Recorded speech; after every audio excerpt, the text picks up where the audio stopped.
Hey everybody, it's me, Jum Jumington, former CEO of Jumington Dynamics, broadcasting live from the Jumington Dynamics auxiliary hazardous material storage facility somewhere in the world. How's everybody doing? It's probably too fast. Hey clone, what's up? My bud.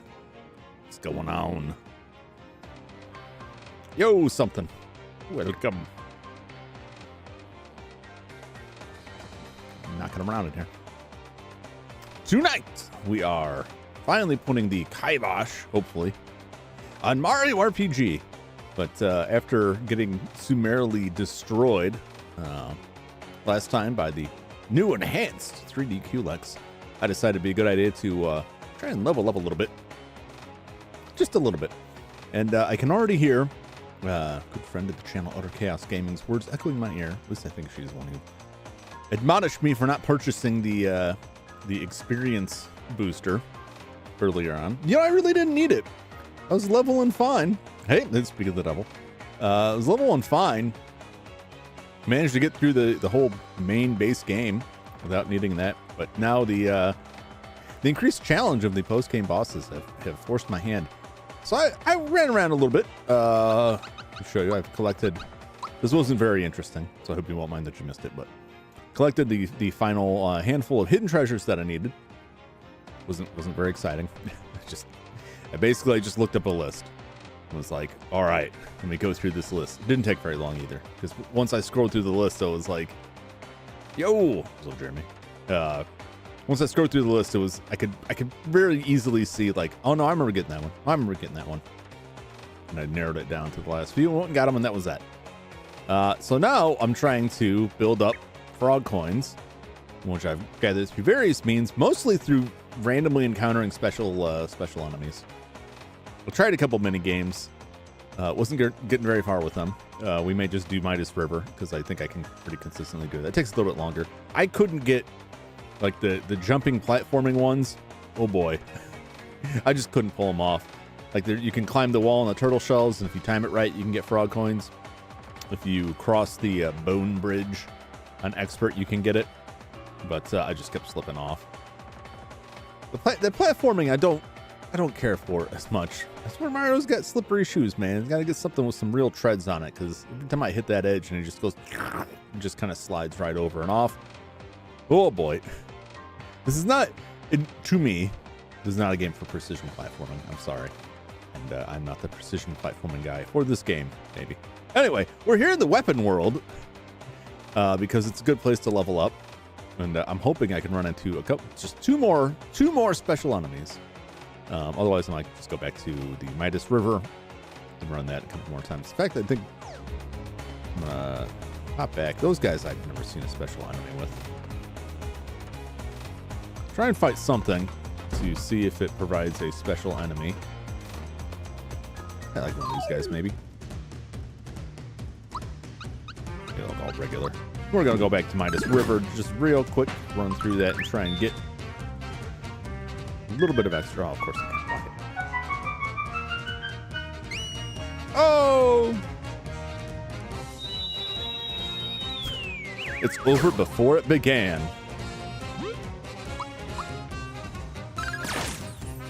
Whew. This is fine. See, they're healing. It's fine. Yeah, y'all can't hurt me. I like his pose when he fires the laser off. I like the one hand out. I think a wrestler does a pose like that, when like you put one arm up and the other one's like crossed over. Or some kind of dance move. Oh, double my XP. I'll do it. I never turn this down.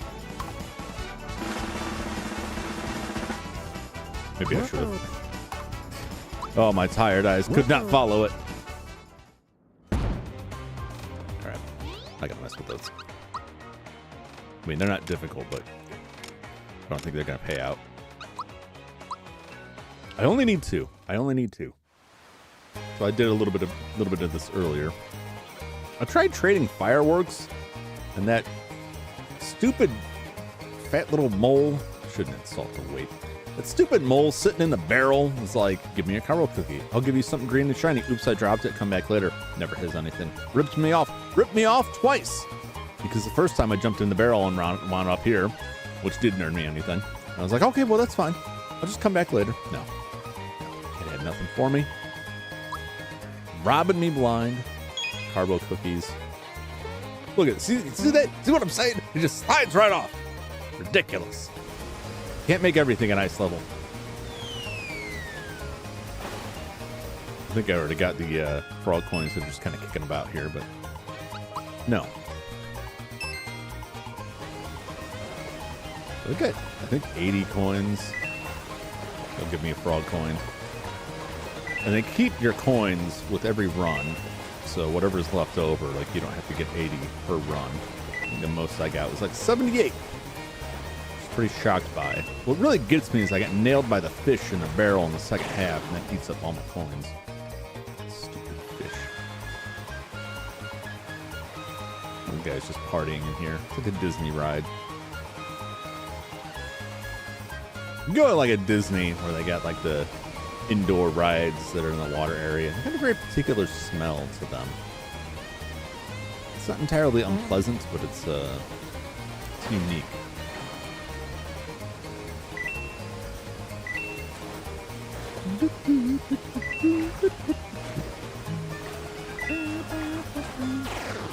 I don't know if these net me anything more or less.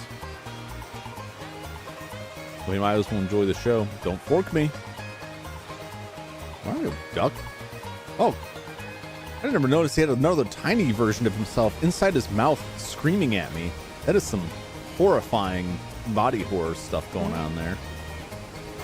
It's got a little hidden in his mouth quasso.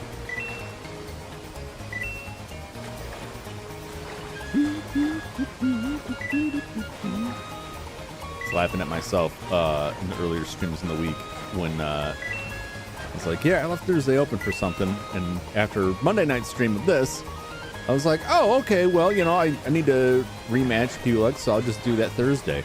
Completely forgot about it. I think every stream after that, I was like, be back Thursday, I don't know what for yet. It's like, oh, I already set this up. I also forgot to schedule it until after the stream last night. I was like, oh, wait, I probably should schedule something. Probably should put that on there. People know that I'm doing something. No. No pointers. The only bad part about this is that it's slow. Catch a tune, though. Just gotta watch out for the fish. And we'll be sitting pretty. Whoop. Should have bounced that barrel. Nope. Get out of here.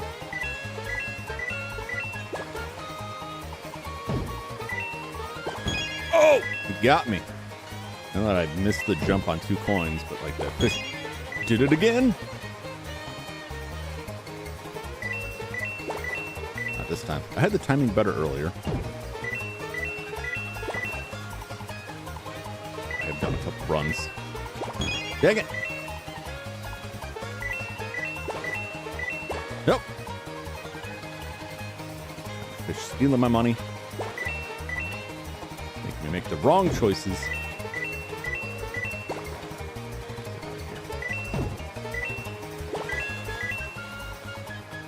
Alright, let's see what we got. To buy the Disney water ride smell online. What, really? Where? 58 coins. Traded in 75 coins. Oh, the number's going down. What a bargain. 19 extra coins. Do it again. We'll do it again. I'm gonna look this up now real quick while I join that. Water. Smell. Candles?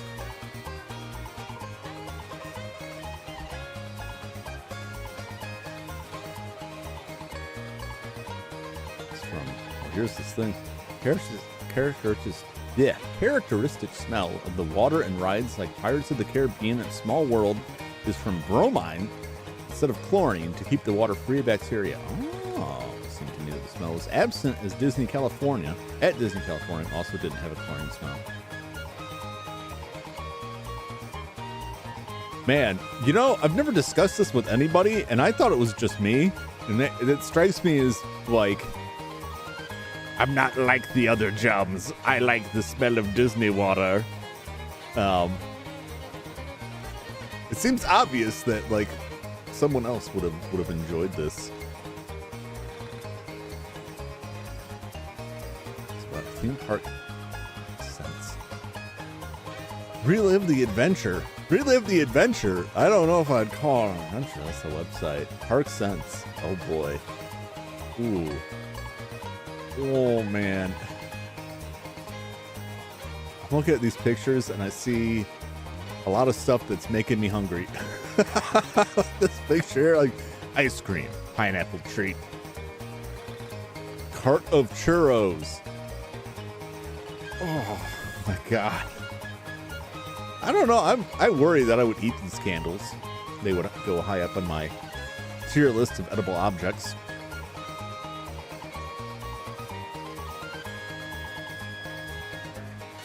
Yes, let's go. Thank you for pointing that out to me. Now my whole house is going to smell like a Disney water park. The whole of the Jumington Auxiliary. Well, I don't know. That might set up some of my chemical sensors here. That might not be a good thing. All kinds of false alarms. Some of these things get pretty sensitive. That's how I always know the animals are in the building, because the chemical sensors start flashing off, picking up their stink. Although it usually doesn't distinguish what it is. It just tells me there's meat on the premises. And I should exercise caution. I wish whoever had set that up had used a different word other than just meat. But it is what it is.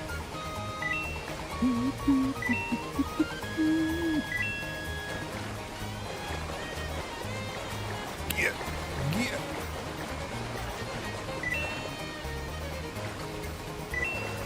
I love watching, like, when I'm looking stuff up for this, and I'm like, all right, how do I farm the frog coins? And people are like, oh, easy peasy. You just do this jump thing. It's real simple. And I went and tried it. It was like, no, man, that ain't simple. That's a nightmare. I can't pull this off. I kept jumping like too far forward and just flying right past the shells. It just wasn't cutting it. Go this other way. I'll make it. Got more swimming prowess than a salmon. Salmon, right? Swim up the waterfalls before they get eaten by a grizzly. It's just like the super jump thing. Like, oh, getting 100 jumps. Well, you just gotta follow these simple steps. It's like, no, I can't do it. Simple steps and thousands of hours of practice. For that.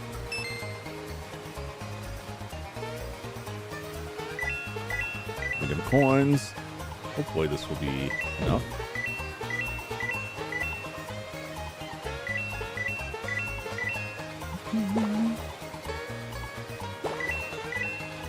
Botch that.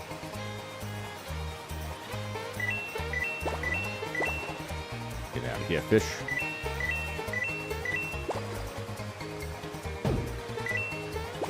Oh, man. Get that timing off just a little bit. Yes, good night. Good night, sweet coins.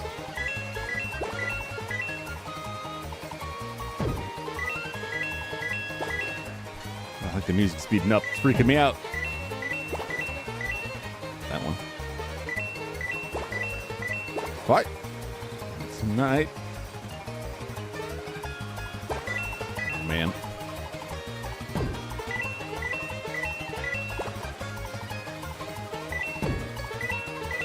Oh. Yes. Yes. A lot of injuries on this ride, you know. Broke the record by 1. It's great. All right, we did it. What are you doing with those extra coins, man? You investing those? You drawing interest on that? Am I going to get a cut of that? I feel like I'm getting ripped off. Somehow, these toads are committing some kind of financial fraud on me. Never trust a toad. That may be, you know, not the right thing to say in this day and age, but I'll stand by it. Never trust a toad. Like a toadstool toad. Real actual toads, I got no beef with.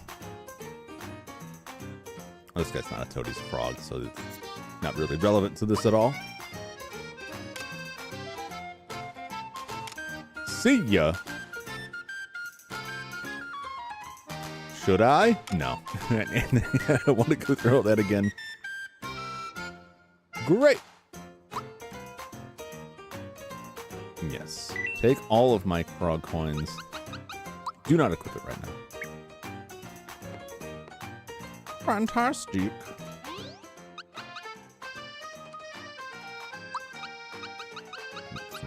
Party cleanse. Special items. Alright. Let's take a look here. He's got the Jinx belt. Gives him some power.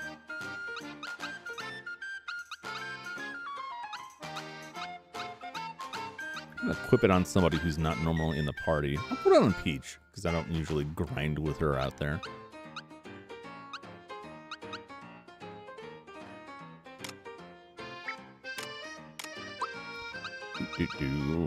Doubles experience. Excellent. As far as I know, she doesn't actually have to be in the active party. Take advantage of this. Blows, grab a smell. That's pretty good. Speed's down, but gets a little bit of a boost. Thinking ahead to the final battle. Anything that doubles defense. Speed up.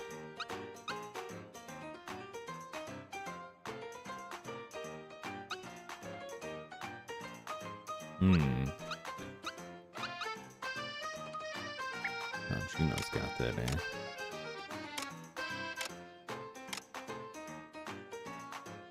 Yeah, because I think that just increases attack power, but not magic attack. Yeah, the magic attack is what I want on him. So Teamwork Brand is fine on him. Safety badge is good, but I think I'm gonna put maybe the flower ring. I'm gonna use. He's got two magic attacks. Very useful in the final battle.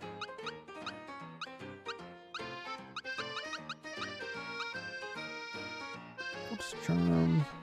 Let's take a step down from what he's got right now. I think I'm all right with that. You got to keep in mind that, like I have to keep in mind, I have to remind myself once I get in the final battle to use all of the consumables that I have held on to and avoided using, all of the buffs, everything that I avoided using up to this point, because this is the real final ultimate battle. Now all I got to do is stand here, wail on this dude. Ho! No, I didn't get the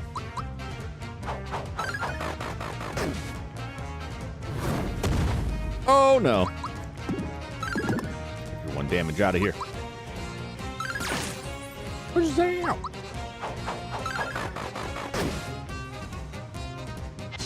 Easy as that. Should be 120 experience, I think.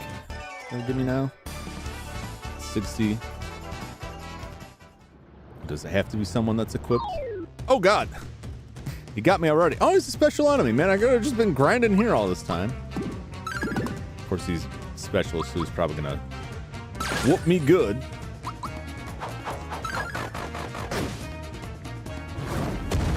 Oh, yeah. Quite a bit more damage. Still not a problem. Just keep chewing them up. It's fine. Woo!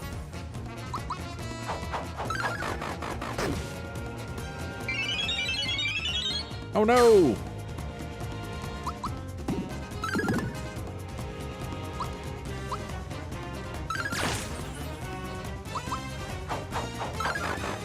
Do it. I think the next round of attack. Oh my gosh. Okay. I haven't seen that move before. I'm gonna bring in the princess. Woo-hoo. I like Gino right now. Let's bring the princess in. I'll see if I can test this. Aye!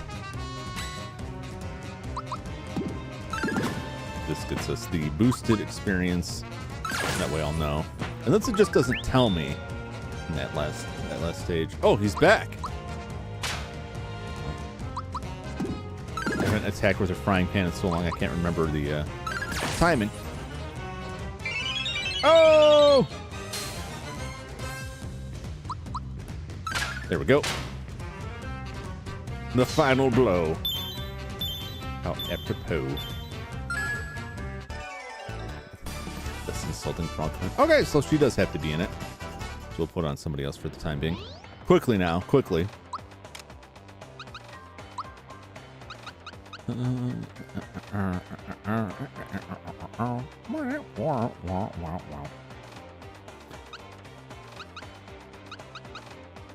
let's put that on there. We'll put it on old Bowsy boy.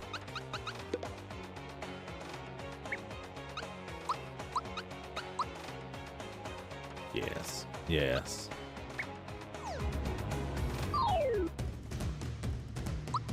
Let's do this for a little bit more. 120 XP a pop. Shouldn't take too long.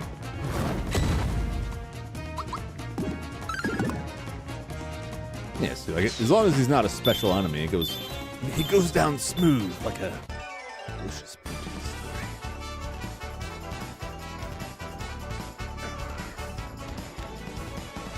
Delicious. What? But he's equipped with it. Why am I not getting my doubled experience?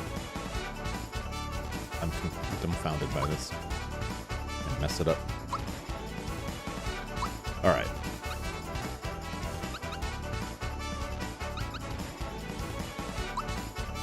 Mostly straightforward. I think the rest of these levels, Mario, I'm just gonna follow whatever he's on. I think we're all of them gonna follow whatever. They get a level where XP is the tops. That's what they'll get. But Bowser will probably focus on physical, and then Mallow and Gino will focus on magic. Maybe Peach as well.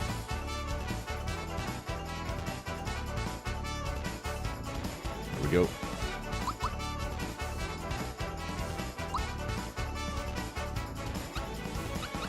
His magic. I want his magic juiced up more than his physical stuff. Doubles XP when equipped. Maybe it's just not showing it. Because I fought one of these guys earlier and it gave me 60 straight up. So maybe it doesn't show it? Or maybe it lied to me and I only got 30. Just wasting it. I'll have to pay attention when they're actually rolling the numbers by. Let's get special here.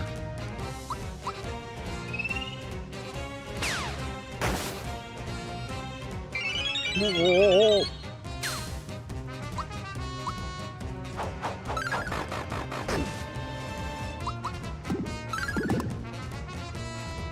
It'll be funny if I reach the end of this and I've somehow, like, built up all of my frog coins again.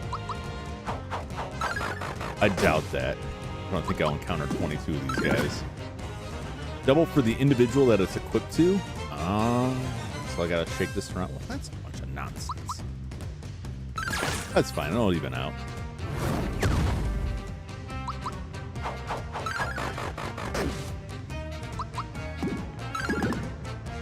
I guess that does make sense. Since everything is for the individuals.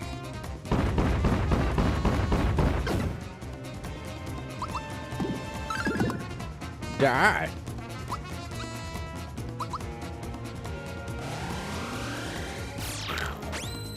Bowser 137. We could be down to 117. Correct. Okay. We'll find out. Bowser lives. might just die. We're gonna go sleep somewhere after this.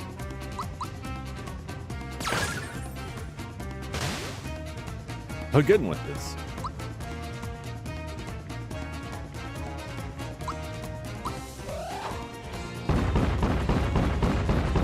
Perfect.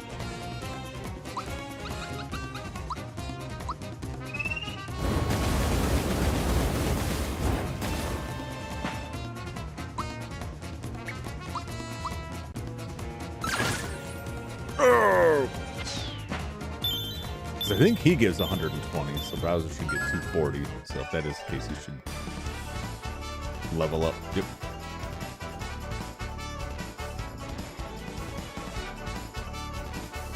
That's fine. Even if it's that, that's still, even if it's only one character that's faster, that's enough. His magic.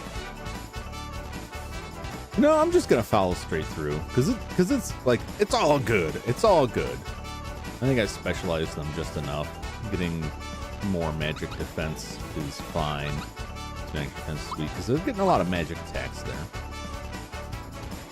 so I can deal with this.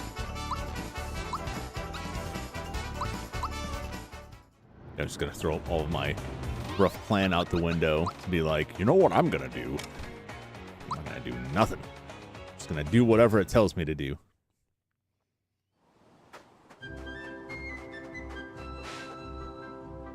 We're on the Mallowlands.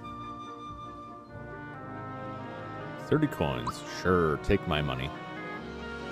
Yeah, I'll try anything once for the 5th or 6th time. We'll see if I have nightmares about Toad again. Oh my gosh. Now the question is, since is a Koopa a paratroopa, whatever you want to call him, right? He's got wings, right? Like a chicken, okay? But it's like a turtle too. And a turtle is a cold-blooded animal. A chicken is a warm-blooded animal, right? Right? I know that's right, but I'm also doubting myself because I'm just that mixed up.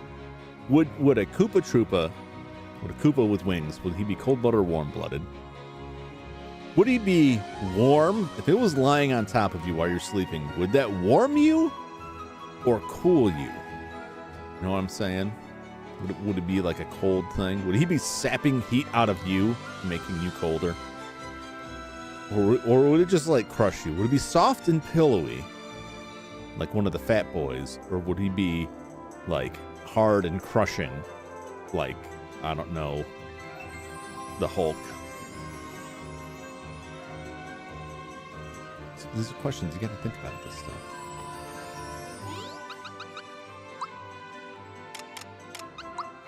Back to the factory.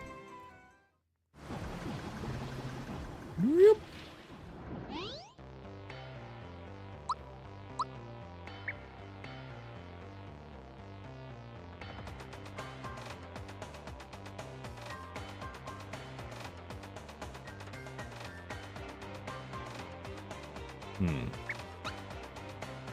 Oh, here we go. That's what I'm looking for. So he's 453 the next level. 425.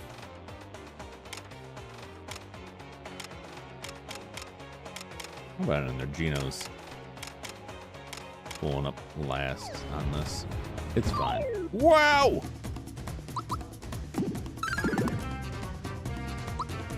Now, I want to practice the Geno whirl, even though I never get it right. Get him! No, thank you. Ooh, my metal heart.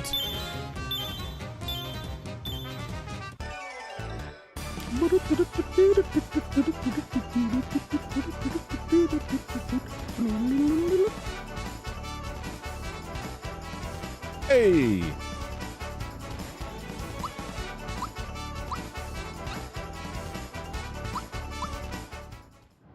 We don't have that many levels because it's a max level 30, unless I'm mistaken.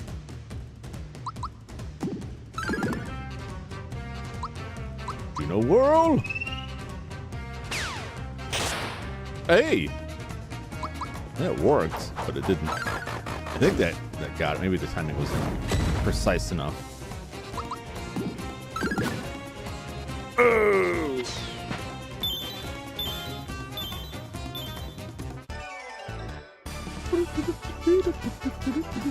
Oh yeah, yeah. That's definitely like.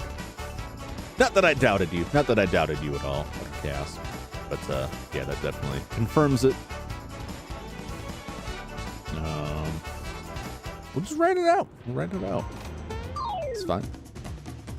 Get another level or two before I mix it up. Or just like carry it all the way through.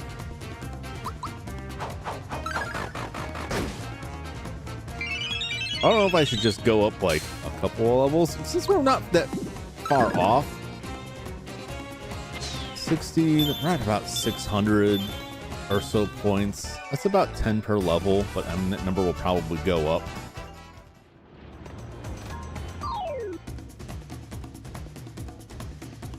As I get it as soon as you could. See, I wasn't expecting like this much in the end game.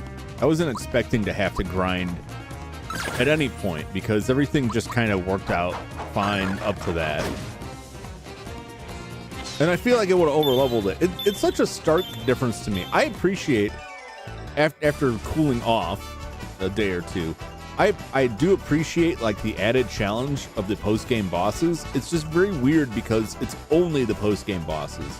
There's not some like other different enemies or anything. And so like there's no build up to it. It just ramps up so much. But this is like, this Culex is what I expected the initial Culex to be. All right. And I remember I was worried I was under-leveled for that. But I feel like if I had gotten this early on, like at the first point when he offered it, if I had the coins and bought it then, I feel like it would have made the game that was already fairly easy, even easier. And I would have been disappointed in that. It's like I don't mean this as a complaint about the game. I feel like there's like a balance issue going on here where like before like the main game itself is a little bit too easy. And then the post game is like a gulf opens up like here's a real challenge.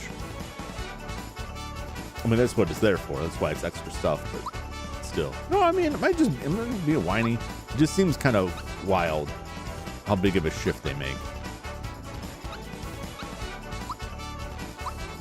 Let's get physical, Bowser. Physical. Oh, he's special. So special.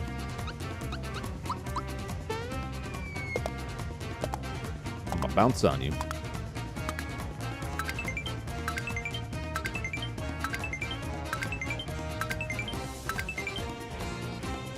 Or not. Oh!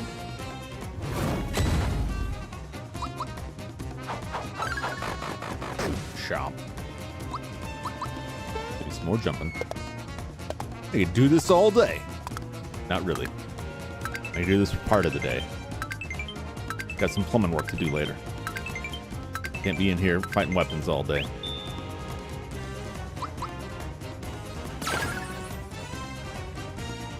Yeah, I'm just going to use this because it's not like I'm not going to build it up again. I definitely want to go into that fight with the gauge filled up and use it immediately. And I'm kind of torn between just using it on like this attack, which gives them all boost, and just like doing damage to everything on the board straight out the gates. Or the one with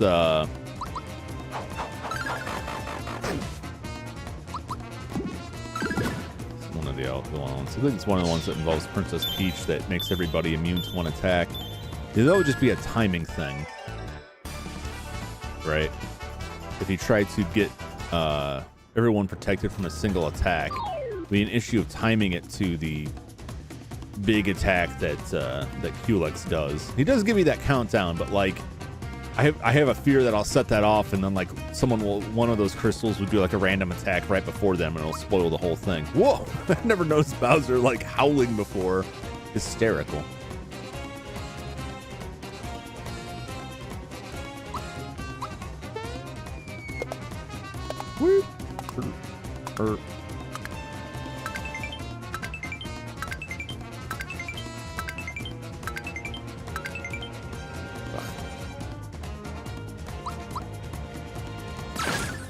Shabam!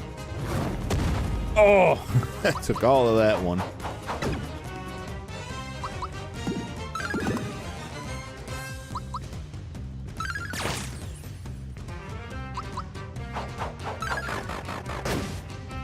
Jump, jump, come on.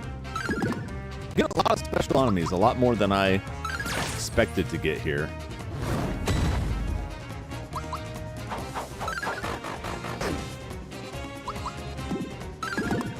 This is fine. I am building that gauge up much quicker.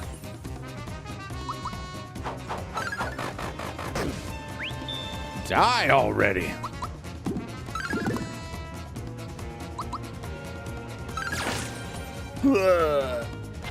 Wow, you really didn't do much of anything.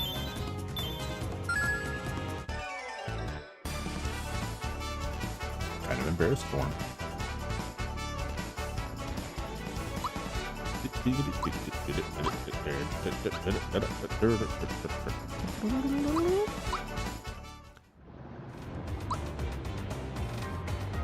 HP rain.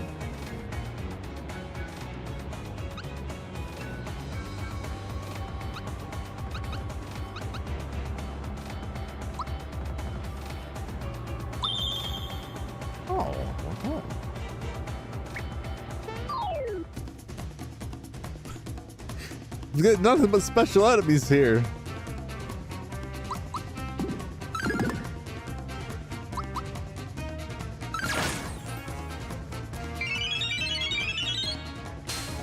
Ooh. Where were you earlier when I was grinding for frog coins?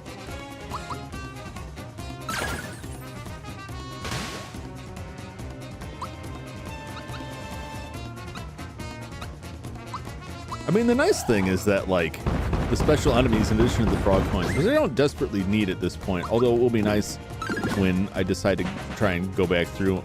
Just bowl them all over. Try and go back through and complete the enemy journal. It'd be nice to have that extra stuff. Just gonna do it again. Built it up so quick. But it is nice that they're double the experience in these guys, which means Bowser's getting even faster experience.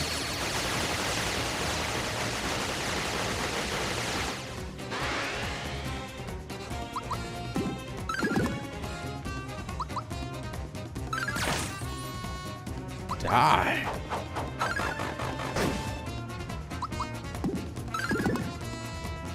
It is merciful that they're so much slower than me. It's like a D&D fight.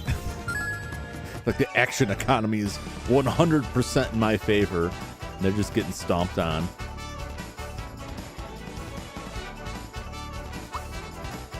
This is going pretty quick.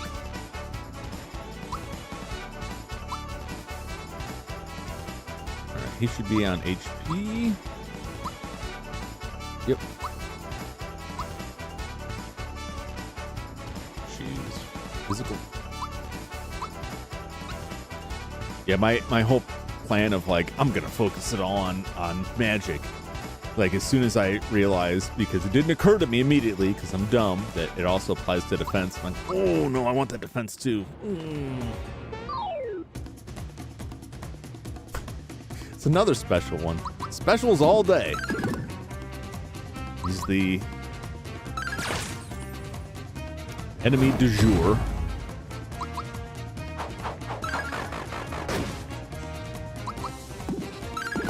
Special will be the Metal Maid, special enemy, with a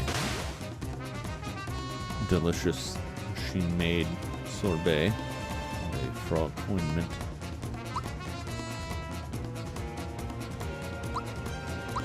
Yeah, go ahead and waste this. Hua!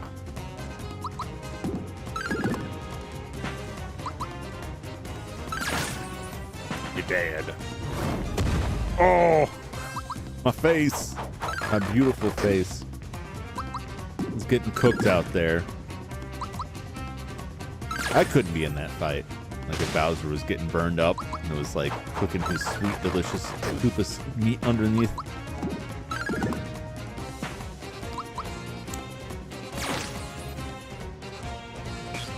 Hey.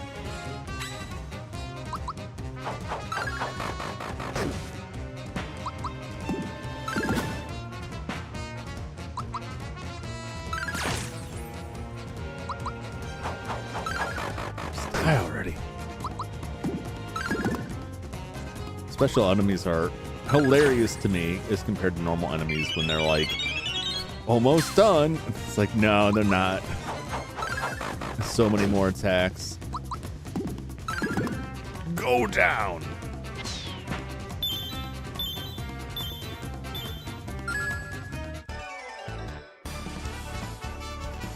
I know I've put this out there before, but I'm gonna ask again. Who would be more delicious, cooked Bowser or Mallow? Probably goes to taste. Mallow seems more like a dessert. But you never know what's inside there. Like, it could be cloud on the outside and like delicious duck on the inside. It could be bird creatures. Mallow? I can see that. I can see that. Well, I'm just really hung up on what the quality of meat in Koopa would be. He's got those big, thick, meaty limbs. But Mallow's like a mystery, man. Could be anything.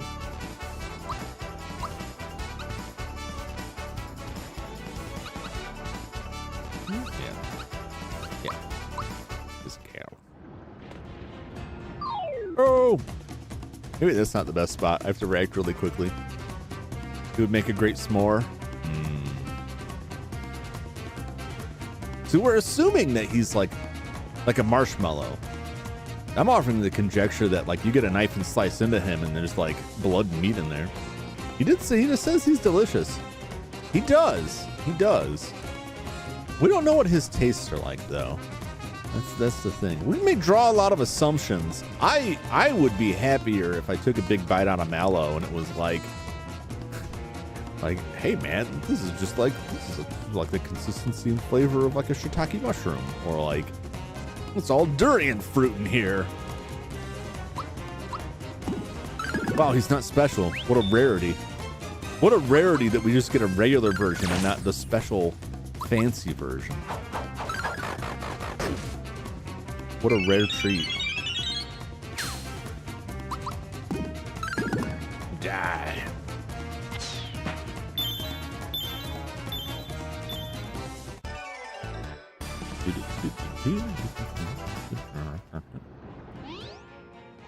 Six frog coins. Mallow could be tofu. He could be tofu.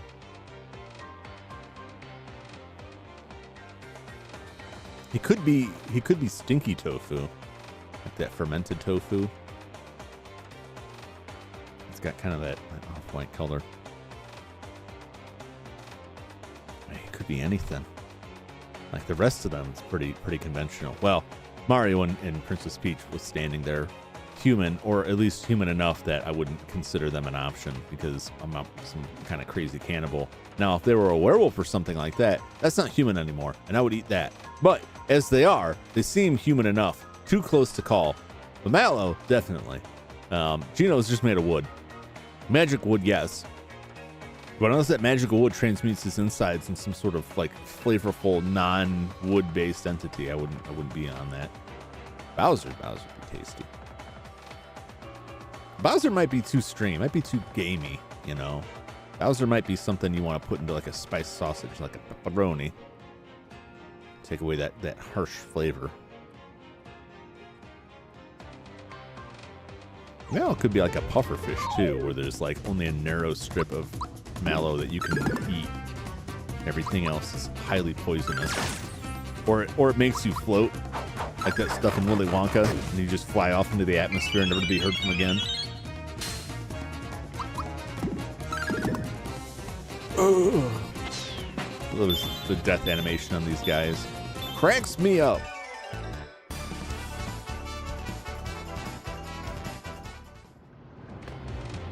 Woo! Oh, look at that! It's an ultra rare special enemy.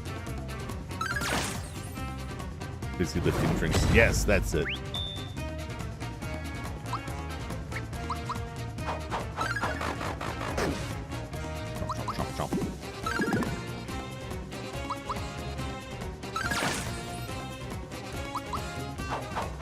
Get him.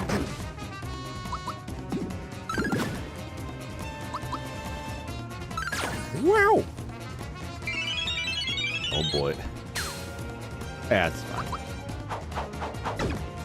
It'll work out.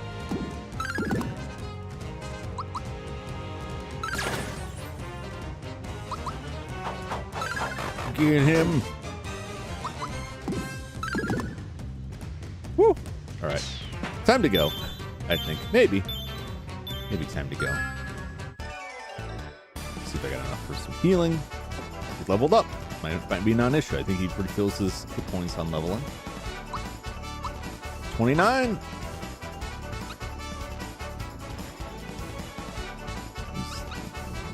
Yes. Magic.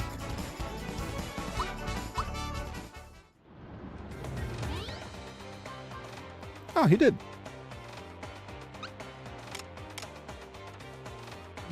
Be a couple more before Gino hits that.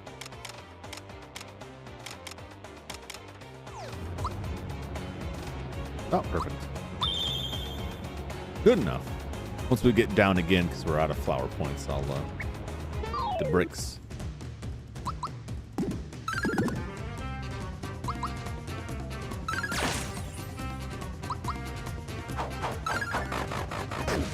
I gotta change this out. Oh, they're dangerous. Mellows, or Gino's probably highly flammable. I mean, I think Bowser's probably the only one who's not. He's probably got some hardy resistance to that, whether the game recognizes it or not. But everybody else is wearing cloth. In this time period, it's probably a lot of flammable materials.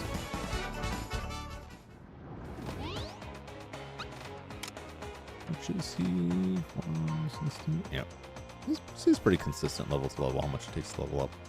This flimsy brain has held up.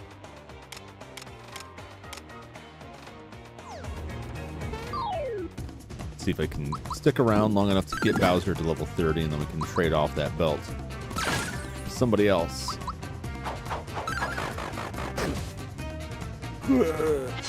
Somebody else ground up here.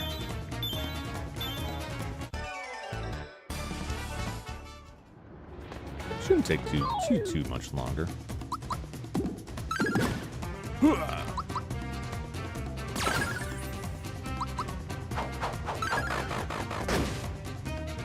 I'm watching a lot of plumbing videos on YouTube lately. I'm definitely I'm so susceptible to this. I feel like an absolute sucker. Because I go on YouTube and I'll click on something out. Now, I've never seen this kind of content before. Somebody installing a plumbing, an outside water faucet. That's interesting. It's like a British guy. I'm like, oh, okay. This guy's pretty entertaining. I'll watch this. And then I'm just keep getting recommended these videos, and along with an Australian drain cleaning one, which is kind of gross. Drain it out, but I just keep clicking them every time I go to YouTube. I'll watch 1 or 2 of those videos every day. Oh, I really can't do this, because then your whole feed is nothing but plumbing videos. It's no, I don't want that.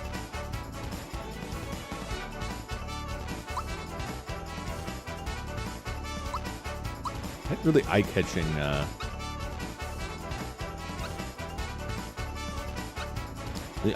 thumbnails, stuff that I will not see in my day-to-day life. It takes place in the UK, right? And most of the heating is radiators. That's how I got into Chinese palace dramas. Oh boy. I mean, I'll say this. Either I don't know if it is that YouTube has looked at what this kind of stuff I watch, and the algorithm really is that smart. We know this is what you like. We know what you like more than you do. Or if it's just I've watched it and it's oh boy, I'm hooked. It could have been anything. I don't think it could have been anything. I think that the automated systems have just gotten terrifyingly, exceedingly good at finding exactly what you would like and throwing it at you. and then just giving you more of that. The worst is when I click something out of curiosity and then it keeps giving me stuff and it's something I absolutely don't want, like some angry dudes complaining about modern movies or video games or something, and they're not actually complaints about movies or video games. They're complaints about something else. They're just using the stage of video games for it. It's like, I'm not interested in this discourse.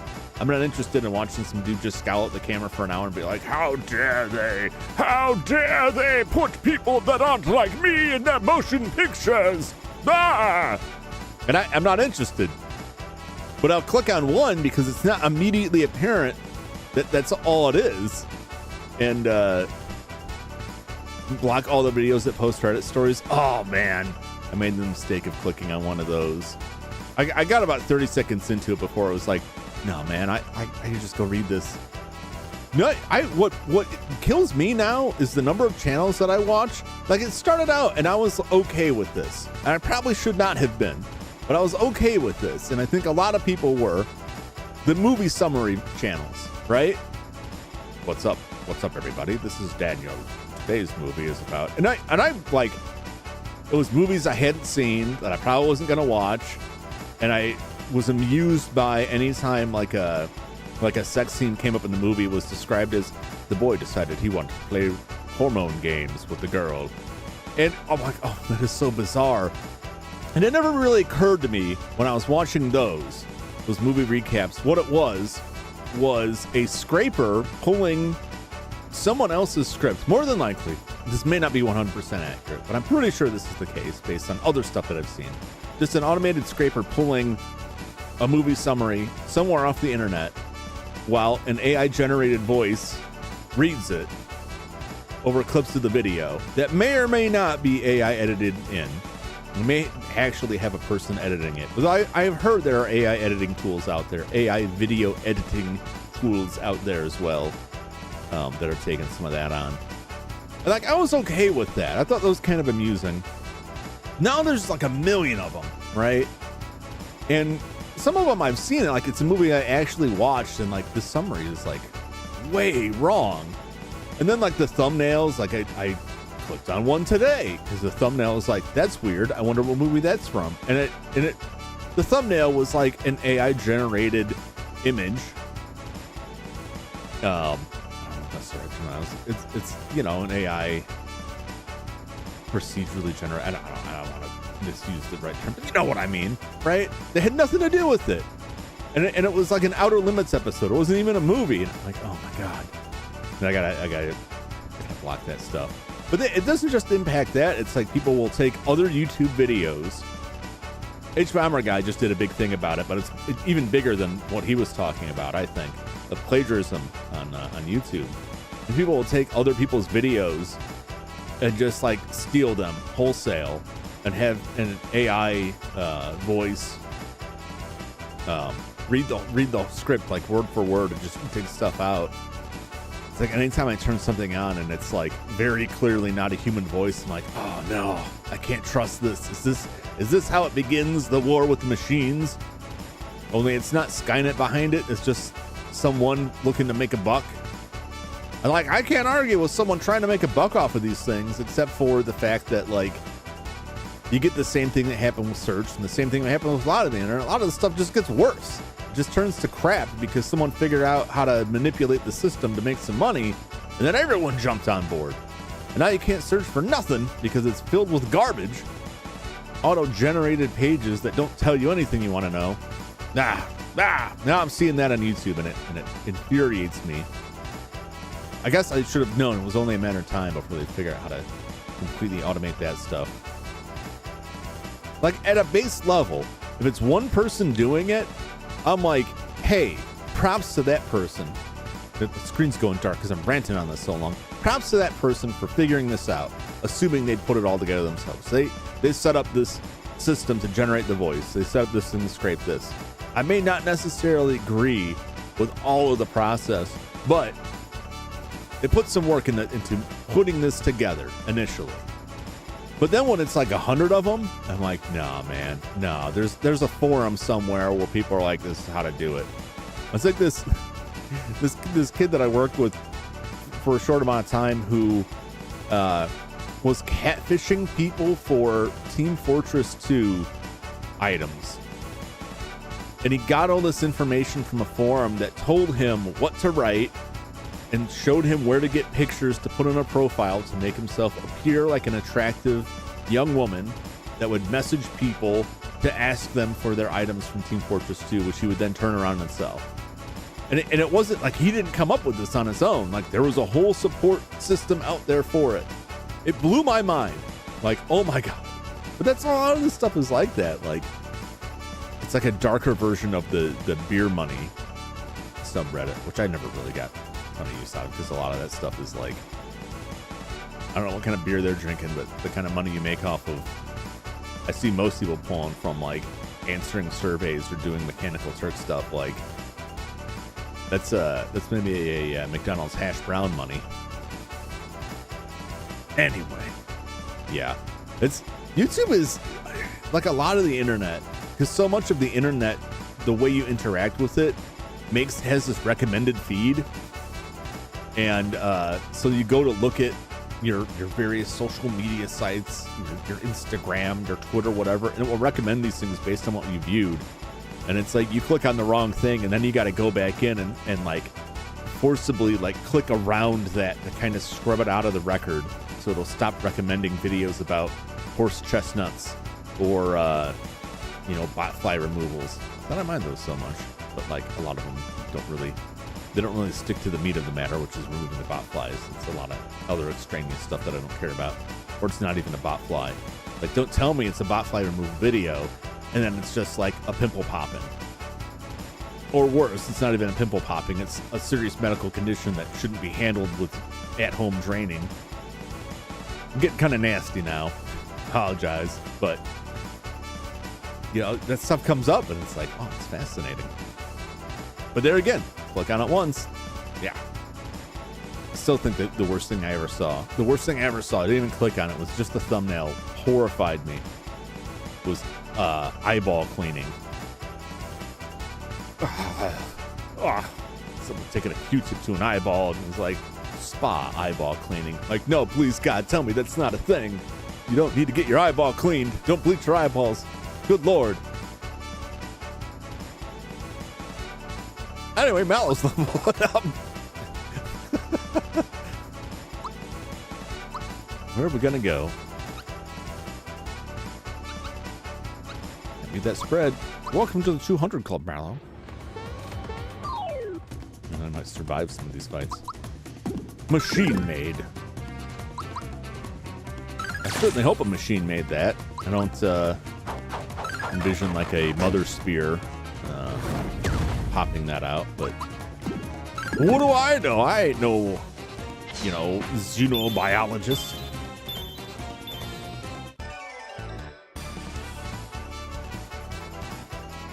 We can't have any good things anymore. Everything gets spoiled.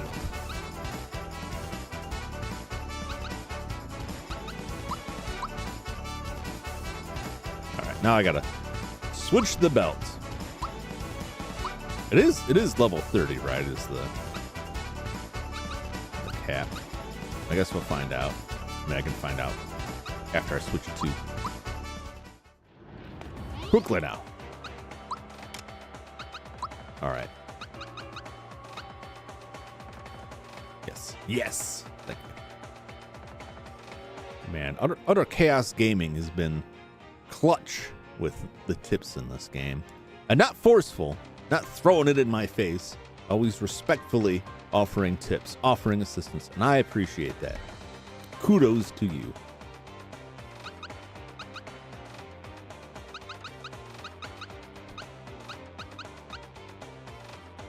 Yes. I'll do it. Over on Mr. Gino. He's behind everybody. Now's your time to shine, Gino.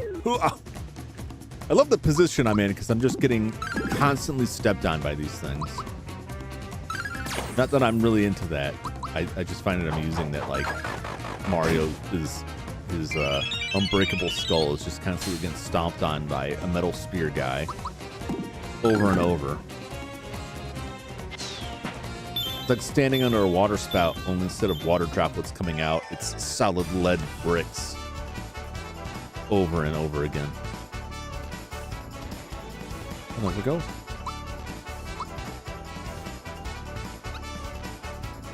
Man, I'm gonna miss Gino. And this game is I'm finally done with it. I've only seen Gino.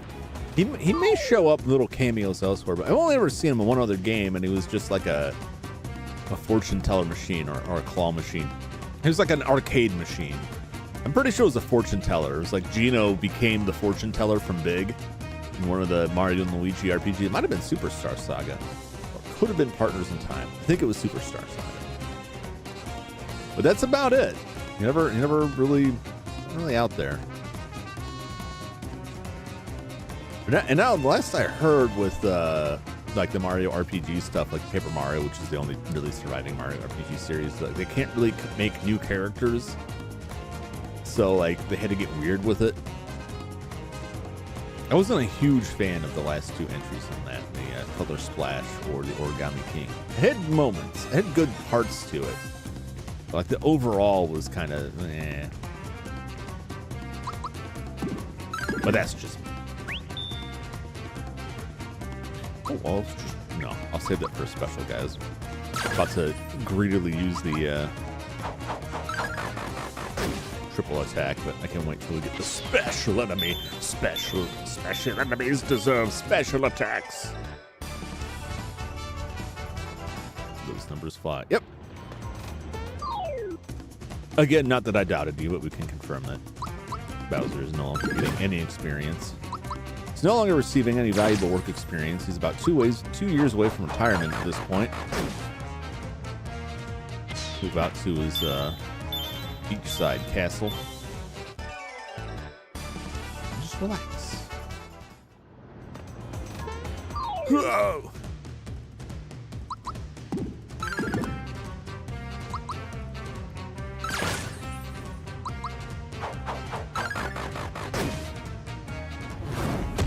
Oh, my one damage, my one hit point. I won't live without it.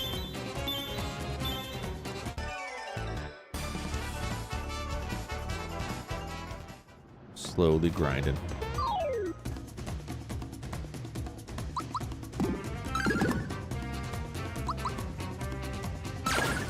I should just use the special.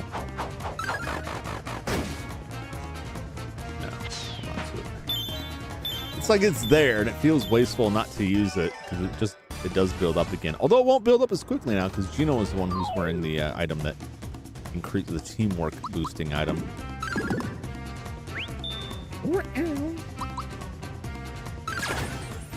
Well, now it's decided to pull back on the special enemies, which is both good and bad. You guys fold up pretty easy.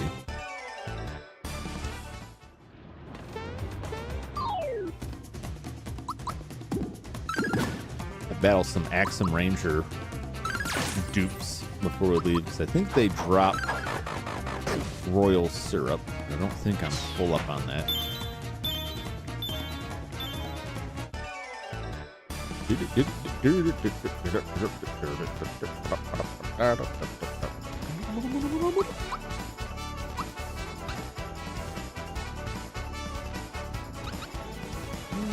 Correct. Yep. That was good last time. Eat the spread. I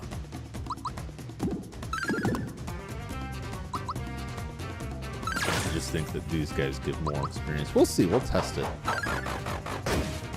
Test it with this guy. This guy gives 60 or 120. Or nasty. See what the Axum Rangers provide. Woo!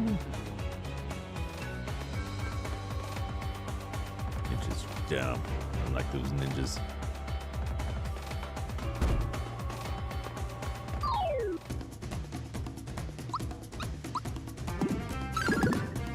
You go squish. Man, I love that laser weapon. It is really bizarre that they like they all have, except for Mario, because this weapon's already the best. All right, let's see what XP we get from them. 30? Yeah. It's not worth it. I'll find another one. They sometimes drop it. Drop that sweet royal syrup.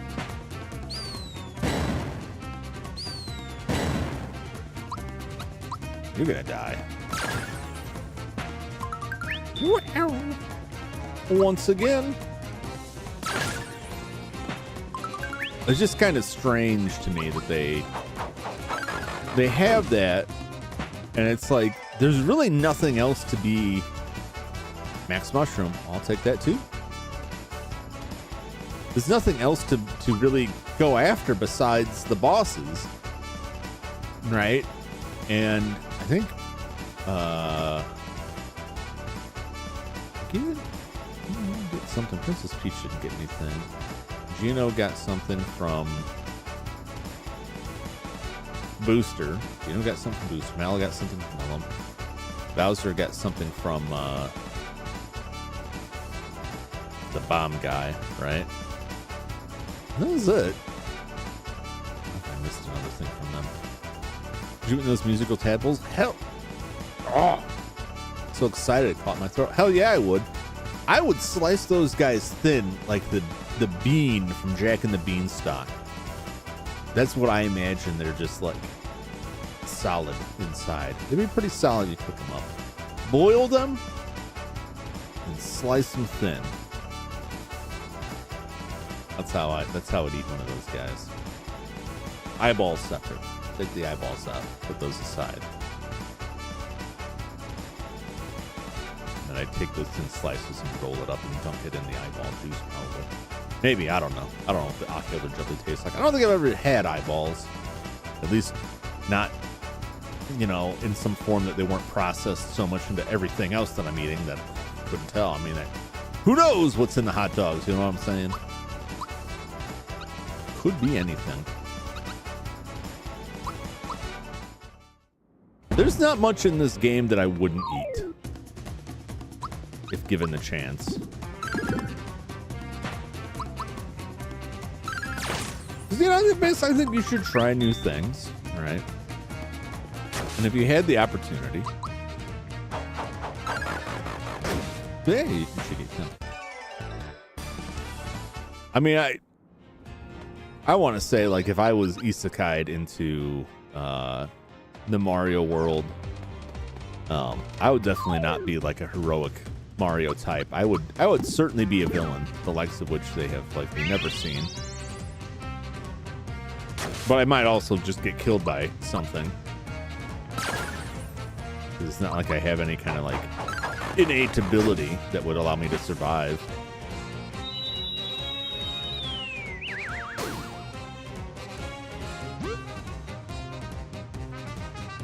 No, it's fine. Just let them heal up. We heal more every turn than they're doing damage to us. Let's see how much this does. Yeah. It'll end eventually.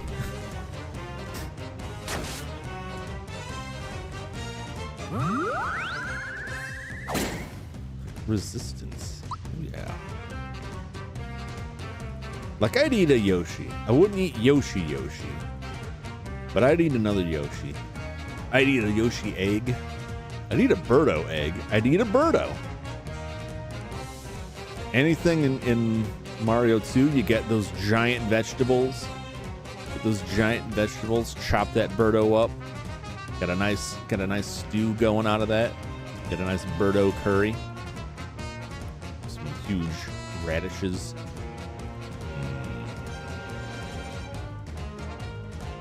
Croco, I'd eat Croco.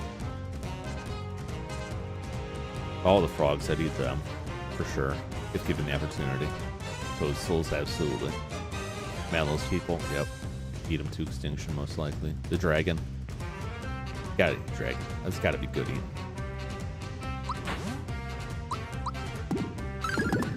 These guys know, I mean, they're metal, you know. I don't need my face busted up more than it already is.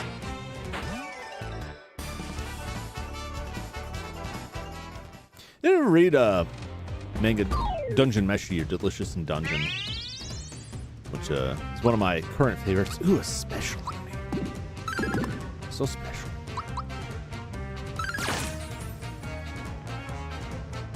And it's about fantasy dungeon explorers that lose one of their members and have to rush to save them.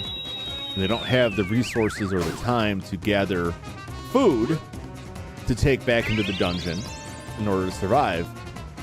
And so their leader's like, what if we just cooked and ate monsters? And everyone's kind of horrified by it. And they don't really know what they're doing, but then they come across a dwarf who knows how to cook the monsters and gives them all kinds of pointers on how to cook them. And so the whole thing is just like they encounter monsters, they have to figure out how to defeat them, and then they have to figure out how they're going to eat them. And among the most interesting is like living armor. But you think, well, it's armor, it's metal. It's like, spoiler.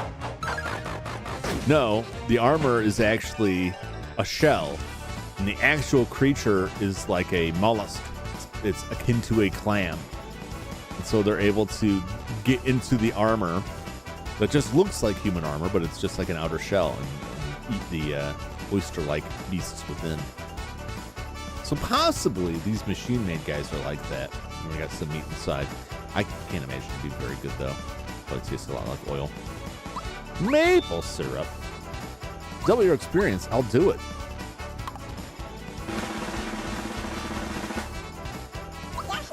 Yoshi. Hey! Some levels off of that.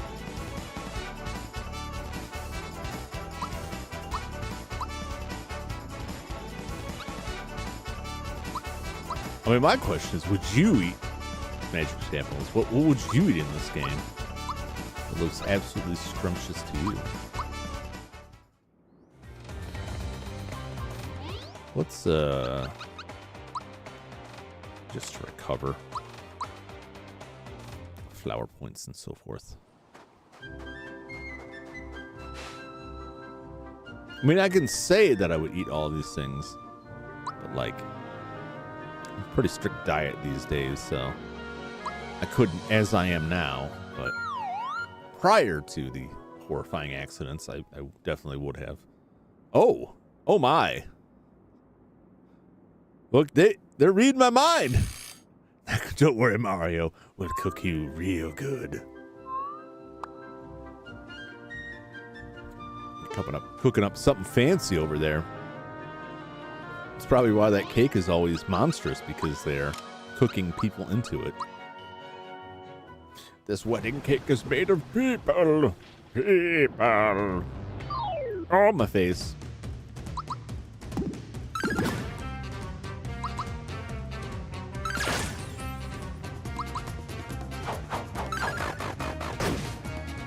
Oh. Getting close to everybody getting level up here. I think that's it from Gino. Yep.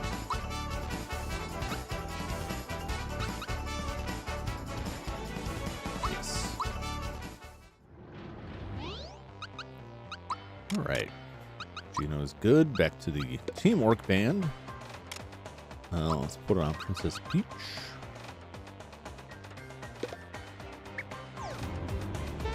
Wow.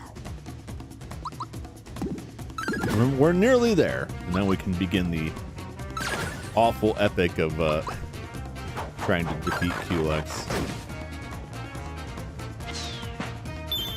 We'll see how much good the levels do us, or a new strat. I could have. I was not willing to or able to stay up late enough to battle him all the way through the last time.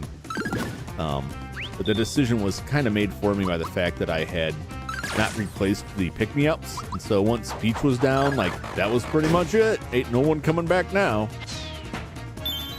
But I got my pick-me-ups now, so I'll be able to tackle this.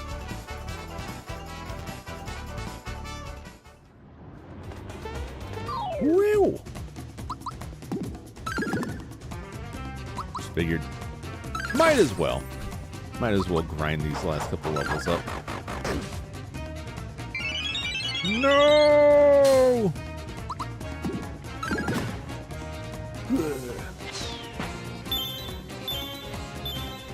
More time to get this delicious music ground into my brain cells.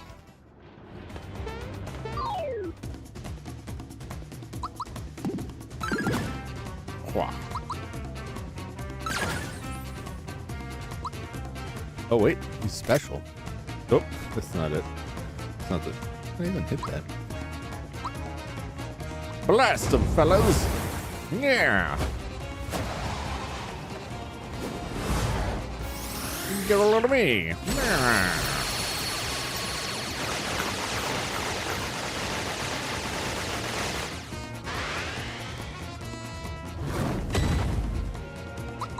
Tommy gun.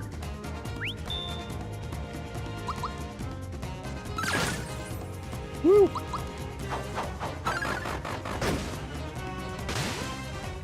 Oh.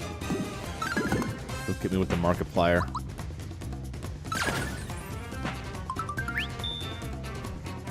I don't like they're jiggling.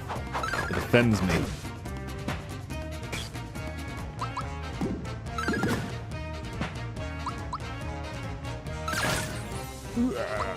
Go down.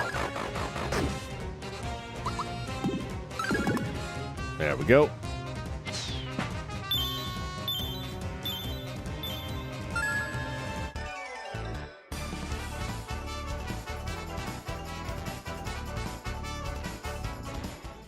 So I don't think we've never really answered. I looked it up and saw some answers, but I don't feel like they were definitive. They were just speculation. Whether or not I talked about this last time too, because it's always on my mind.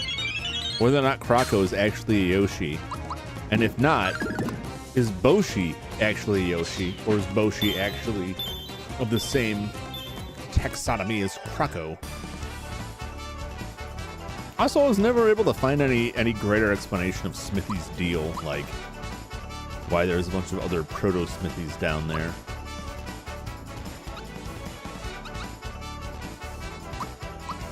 Oh, well, that's Peach. Dealt with. I'm torn between cutting the FP use in half with the flower ring or just boosting her up with something that will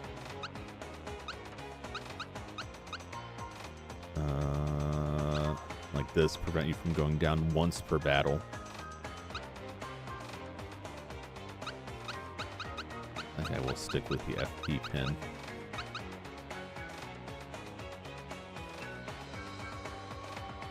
Try to mass produce Smithy. That's one possibility. That's one possibility. You can go a lot of different directions to it. It could have been like a bunch of Smithies made, like his siblings, and he murdered them all in order to rise to the top as the ruler. Or there were like different prototype heads they were building because he shifts his head. Or there were statues they were constructing. And then they just end up smelting them down to turn into other weapons. Or he sheds his flesh, and that's where all the metal for the factories comes from. His flesh sheds off. He's continually growing new layers of metal. It's possible. We'll do Mario last. Just cause. Oh! There we go. It missed me. Oh boy, it's a special one.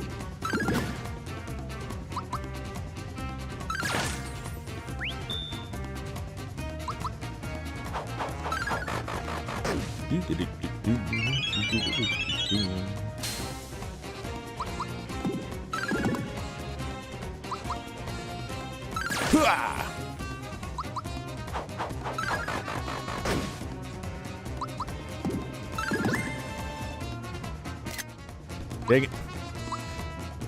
Captures. I got a lot of captures. I had to pull a screenshot off of my Switch the other day and going through the whole folder of captures. I would say 99% of them are misclicks. Just from like any random game that I was playing where like I had to hit minus for something and my thumb hit that capture button first. So these screenshots of just like absolutely nothing going on in a million different games.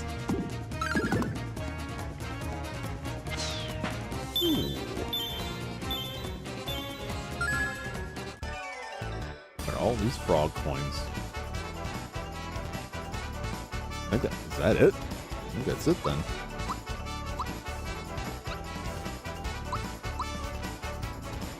That's it. We maxed out.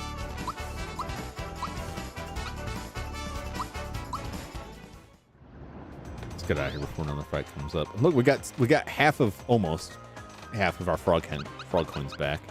We could just hang out there forever. Monstro Town.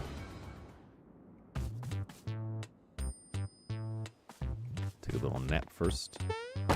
No, not there.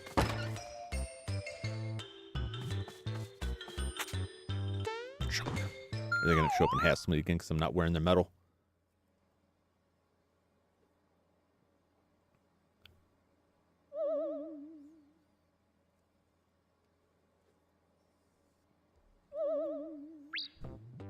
What if I was wearing the medal?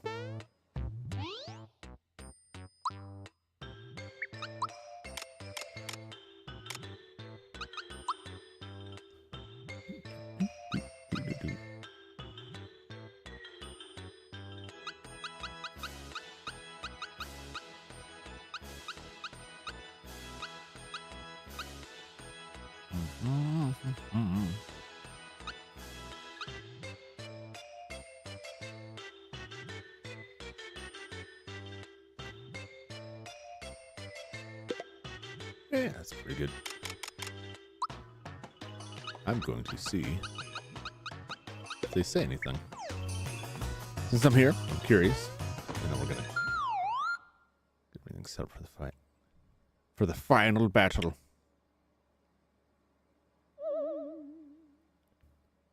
Look, he's wearing a medal. Farewell, good morning. Oh, that's it. Okay. All right. Fair enough. Fair enough. What is this?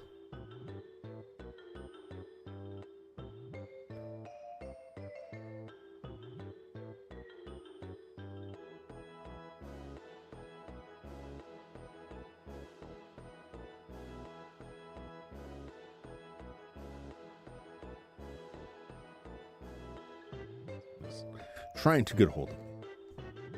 Respond to this message quickly.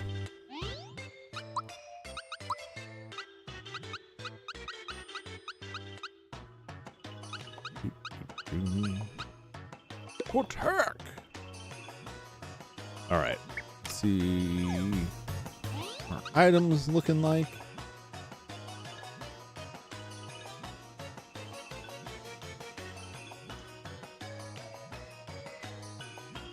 Am I gonna fight Smithy? I don't know. Is there a point to fight Smithy again? Like if I beat Culex and fight Smithy a second time, is there anything different? It just feels like I don't know. I don't know if there. I feel like if I fight Smithy again, I'm just gonna get to the same thing where it's like, oh, you're just having a dream.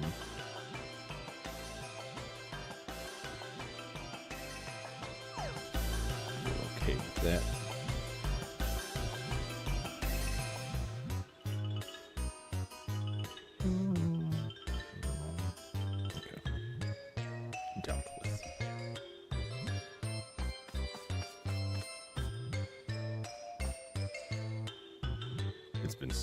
Look, extra shiny stone is reacting. Shiny stone, not shown. Seal has been broken. Alright, so we got some items I have not used at all before. I'm going to use here. Energizer, Razor, ally attack party in battle. Red Essence. Become invincible for 3 turns during battle. 3 of them. That's the max I can hold. But that would keep my whole party alive during those attacks at least once. At least once. Defense.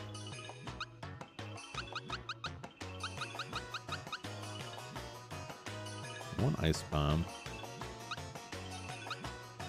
You're rocking. That's good.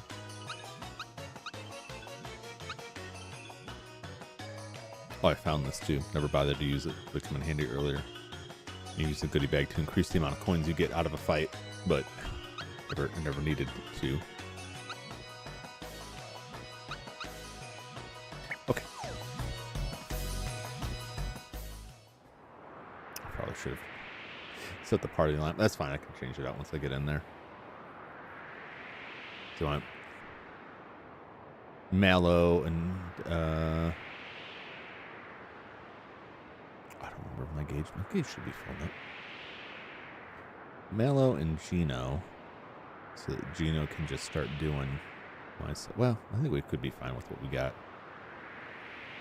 Yeah, I want to slap him with a big attack that hits everybody to start out with, and then have Gino do the full party attacks. Mallow and Mario specialize in their deal.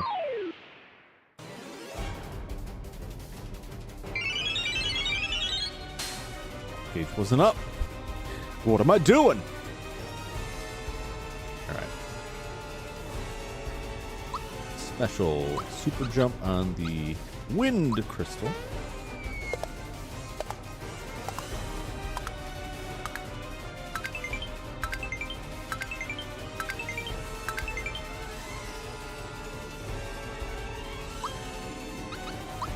Flash, and then Bowser, assuming Bowser goes next before we all get killed. Bring Princess Peach in to heal everybody up.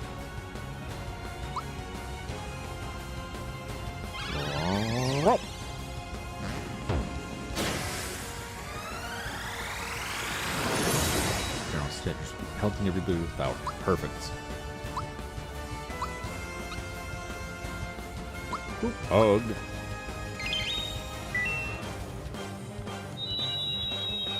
Oh no!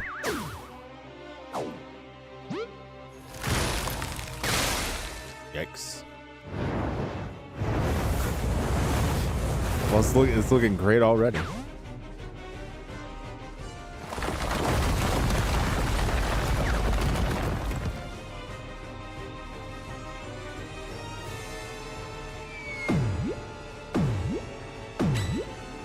Nothing.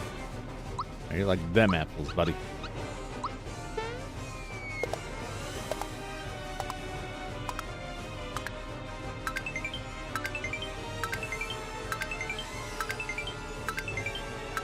Oh, still a decent amount.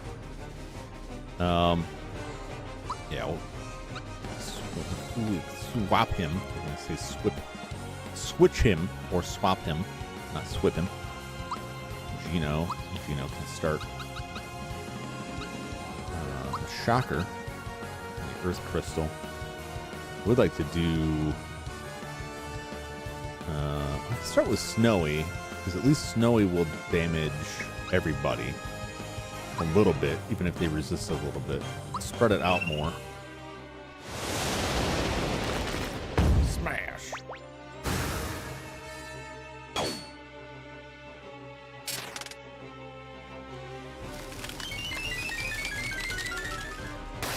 Why? Oh boy.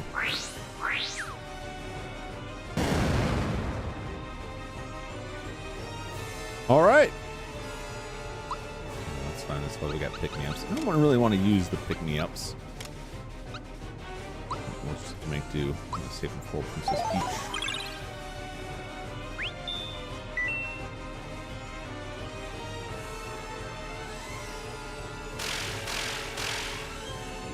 Oh dear. Let's give this a try. This may not pan out.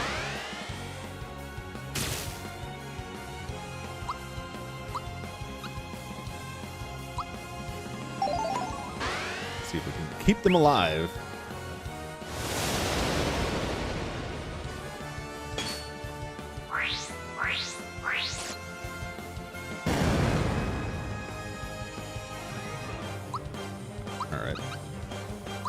Mallow.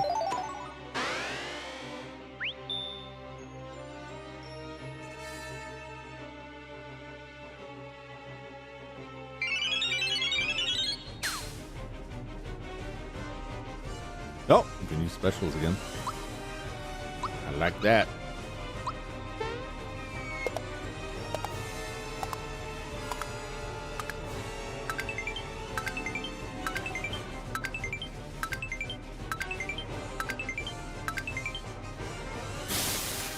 Can't figure the timing out on that thing. I'm all a little bit of snowy. You're a little snowman.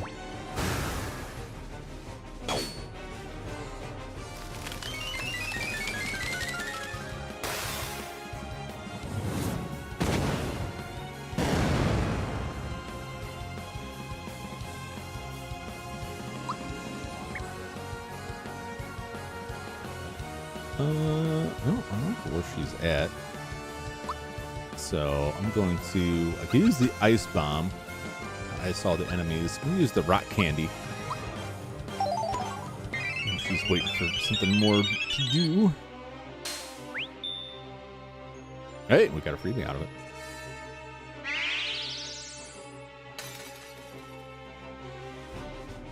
Oh, did he die? Like the sound of that.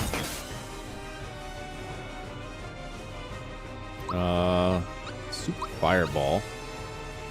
Even though it's so weird to me. Man. Perfect.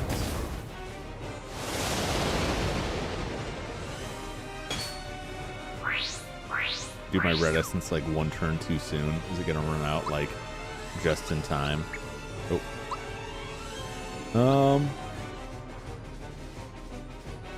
Just do the thunderbolt for right now until I replenish the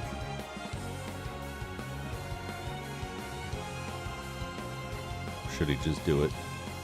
No. Dish out some damage.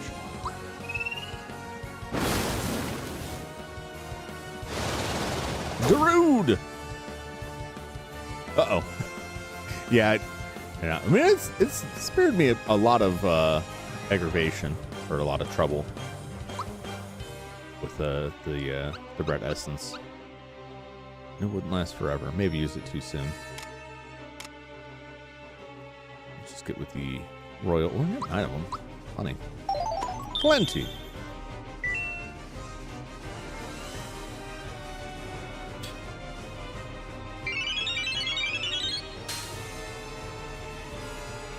All right. Well, that, you know, half of the party, or 2/3 of the party lived, so I can live with that.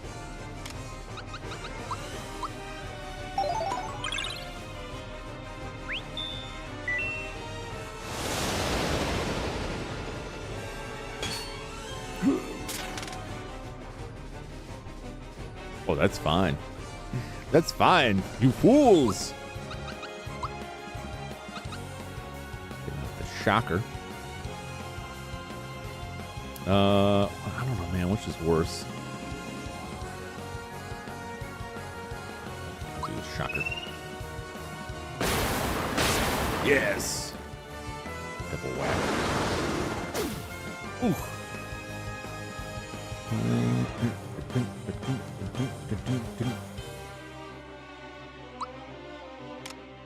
Now I'll throw that ice bomb out.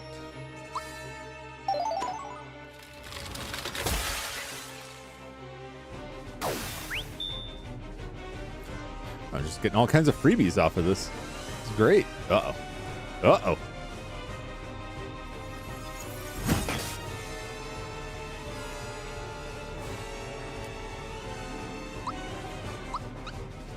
I'll risk it for the biscuit.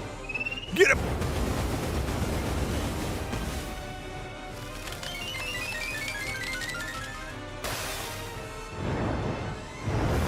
Oh, boy. It was going down.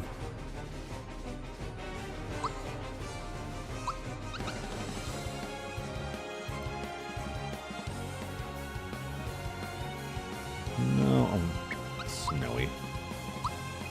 Trying to like gauge which one is like more dangerous in terms of which one I want to take out first.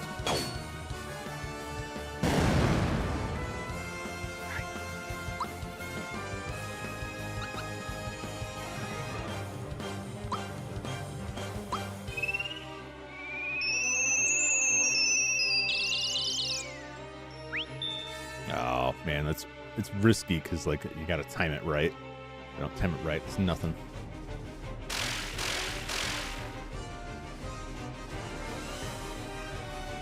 I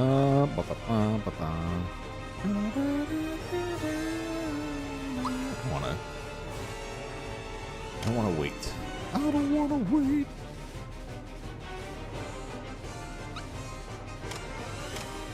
Where is card covers 150. Yep, that's plenty. Just wanna make sure we got health.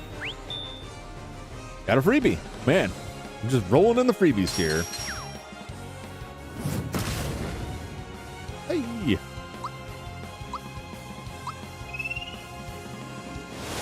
I feel like the fire is like the more dangerous one.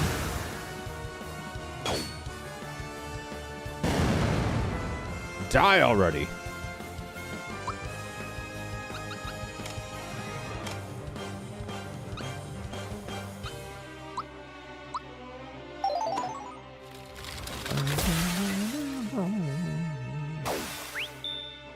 Wow. Just not taking any enemies. Any of my items away.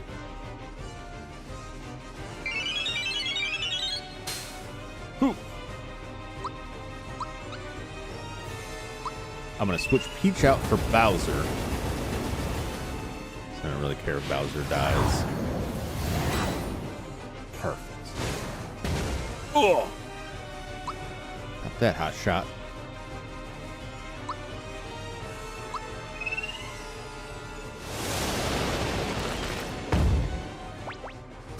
Die.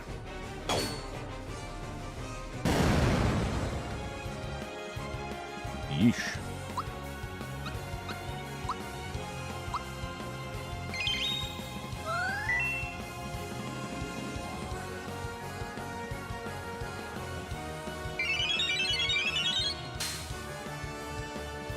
Alright.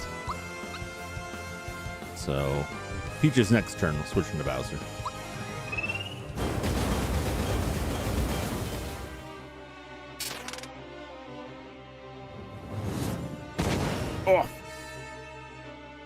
That's what you're gonna do? All right. Well, then it's time for the ice bomb. It's the third time we use this one ice bomb.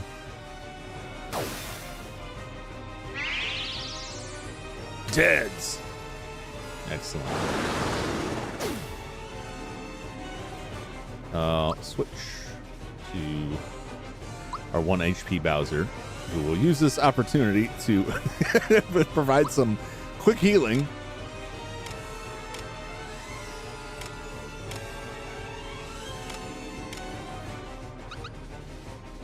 I want to heal everybody in this or just himself.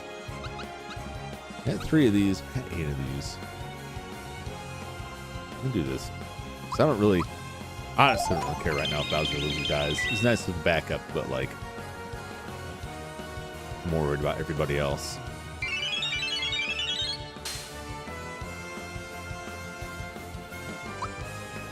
Now we use the Coca-Cola.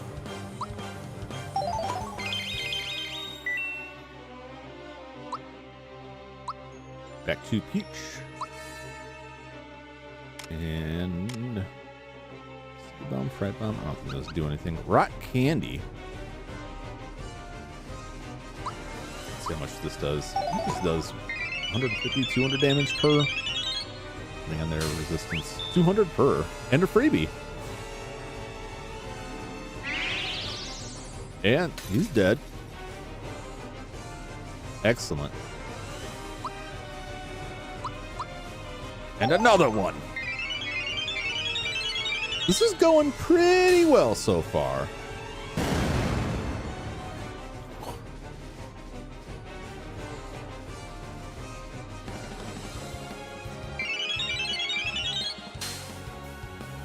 Okay.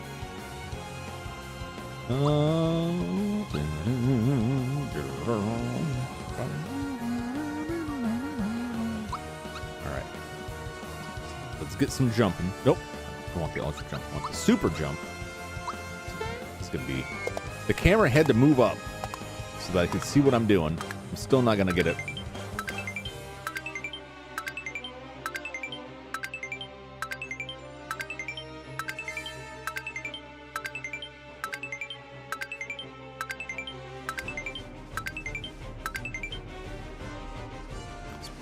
That's all right. Isn't perfect. And yeah, the shocker. Yes, doubled up.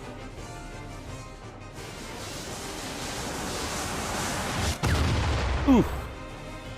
Just die already.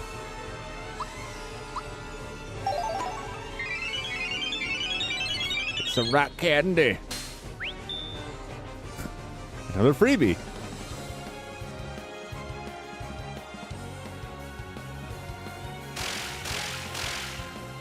Okay.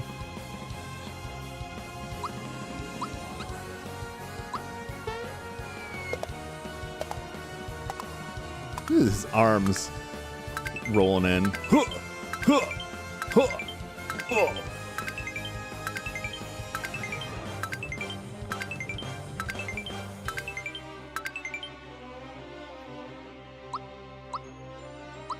Another shocker.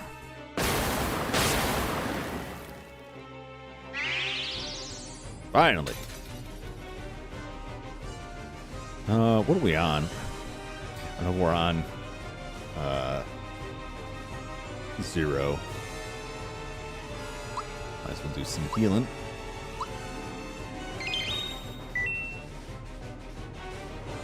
Two? Alright, we're good. For now. No, thank you. Oh. Do not want.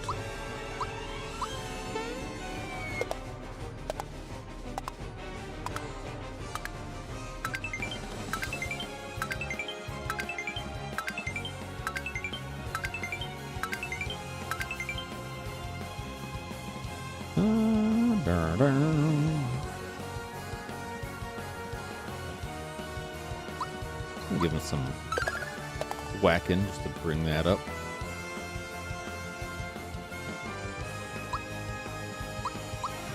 Candy again.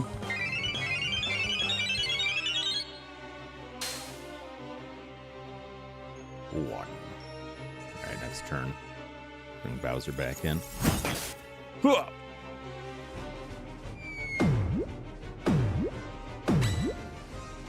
No, thank you, sir.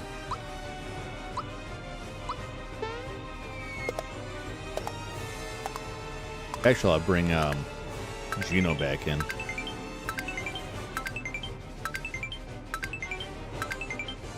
It's probably gonna swap Mallow for Gino. In fact, that's what I'll do right now so that he can be brought back.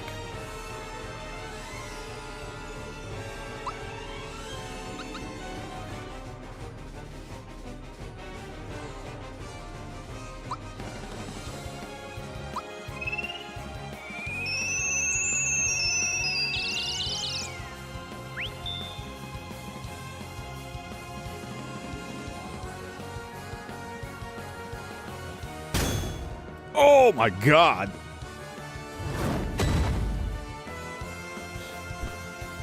Well now. How many pick-me-ups do I got? 4? I will spend 1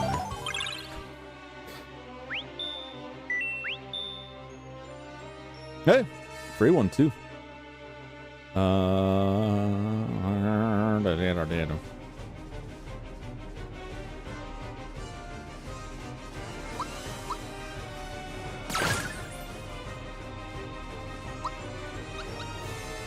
Us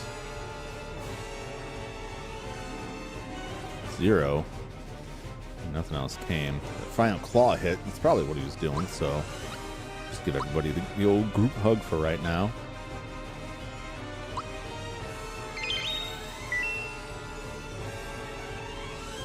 Wait for the next one around.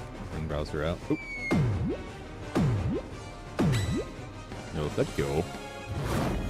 No, thank you.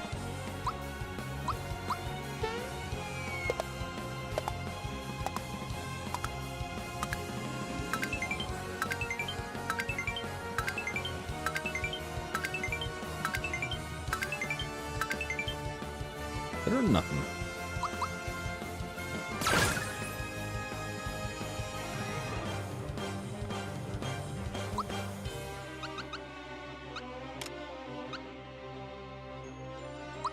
Yes, rock candy. Nice, solid, dependable 200 points. 3. Take my buffs away. Ain't got no buffs, buddy.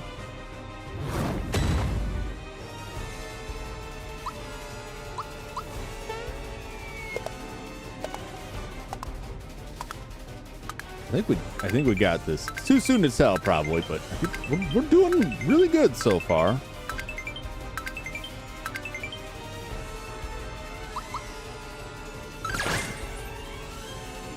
All right. What is their triple move? Spirit Assault. Shining Veil protects the whole party from any one attack. That might be handy. Star Riders for the Star Piece deliver power strike to a single enemy. Yeah, we'll do this one.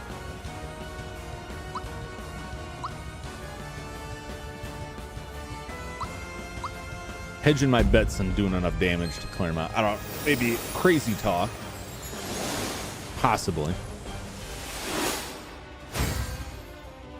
Whoa! It's a nice hearty amount of damage, I think.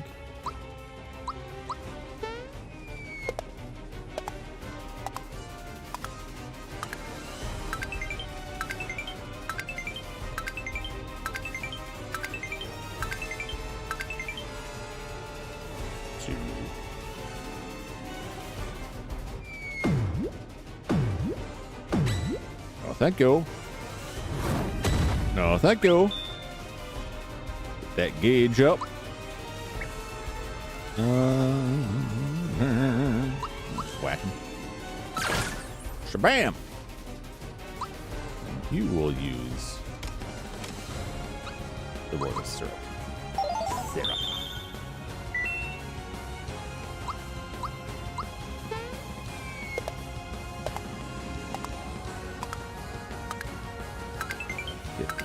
Trying to get a little bit more. Where's my timing off on this? Too soon, probably.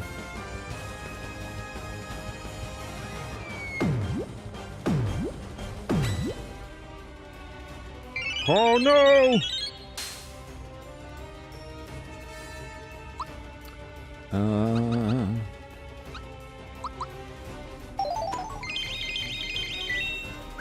Increase our chances of surviving this next big attack.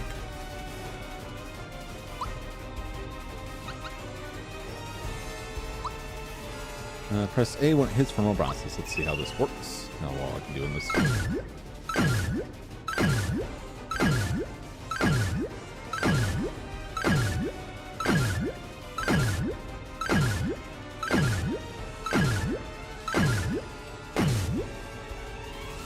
Oh, that was pretty good. Not too shabby.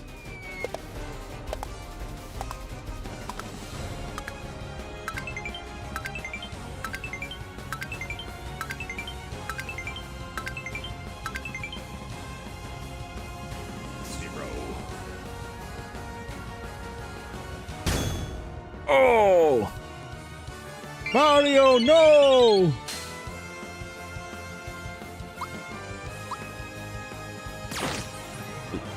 Timing is wrong. Pick me up before you go.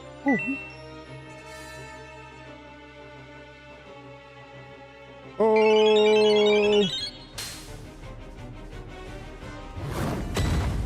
No, thank you.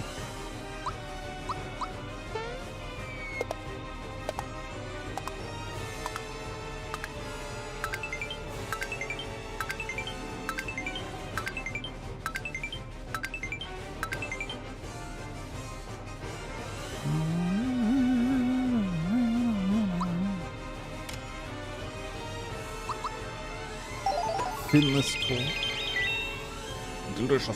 Delicious cola. I'm curious.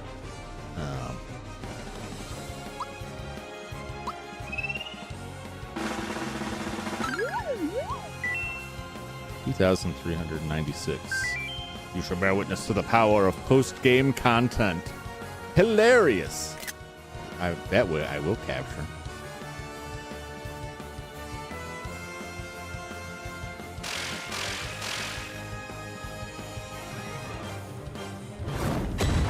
Yo, that go. 2,000. That's like 10 more of these. 5 if I can do 500, 400 or 500 points per turn. That's 5 more turns. Let's see.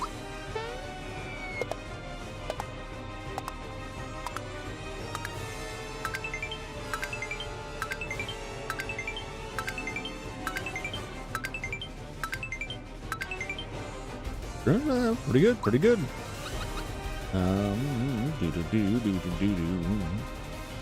Point for defense up 2.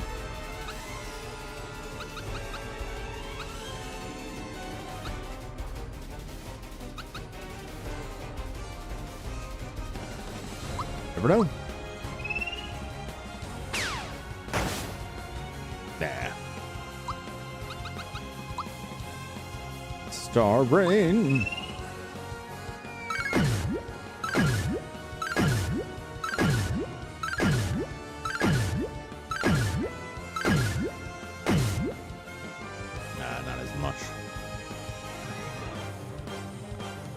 No! Oh! Eat that purple guy. Culex, this purple guy, Culex?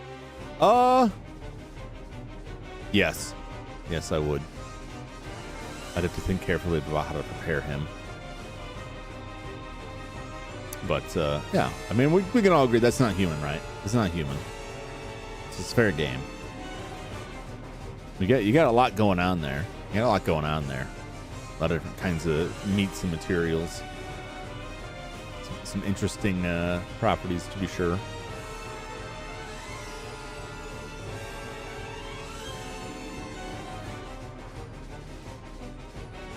Which is just a straight attack, dude. 214. Oh, that's, I'd just be attacking him. So we can just build this gauge up.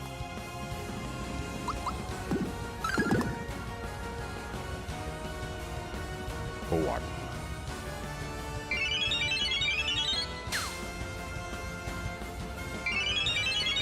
Really? Need that wombo combo there? You bastard. Alright. Will Finless Cola do it? Let's bust out a Croca, because that's going to recover power points too, I believe. Yep. So that saves us a turn there.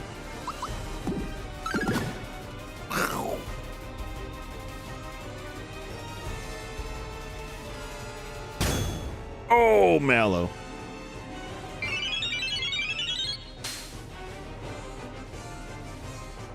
Mallow is dead. That's fine.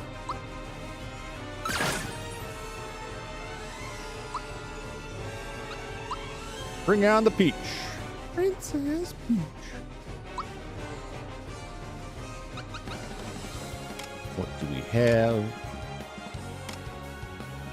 Out of rock candies.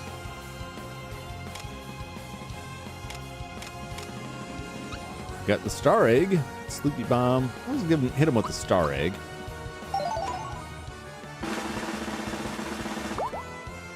Show him the power of the stars.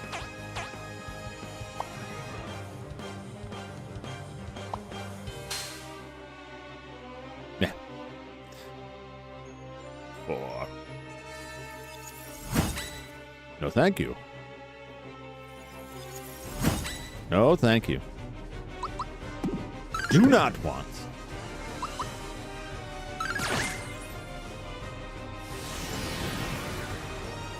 Oh, there we go. I thought we were gonna have another couple of turns. That was his death was very kind of anticlimactic. It's just like just fades out. Very strange. Very weird.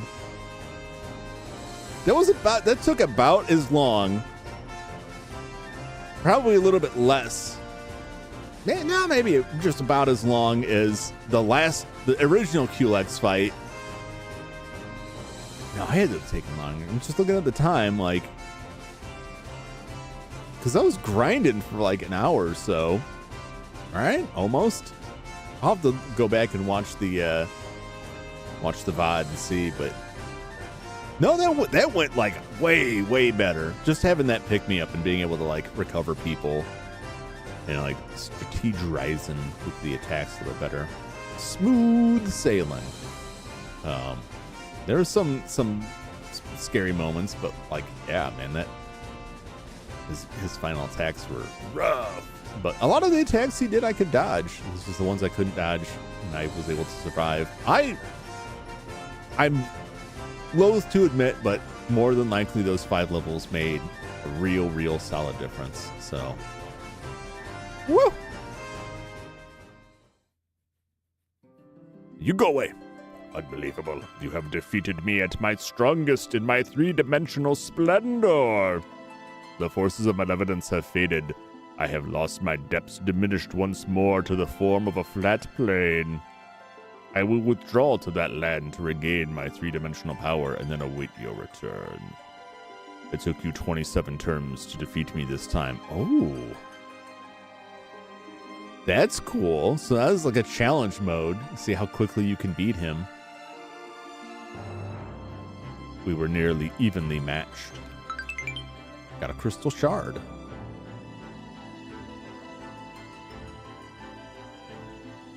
I await the distant one's return.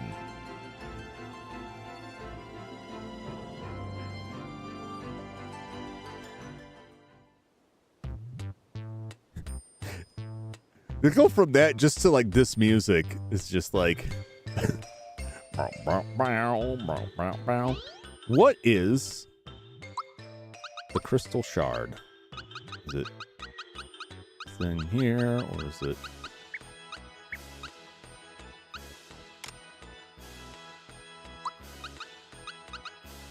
a symbol of ultimate strength?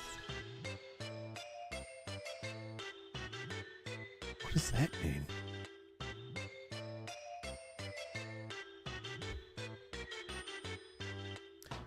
Let's go talk to the frog. I don't know if he's got any business with this.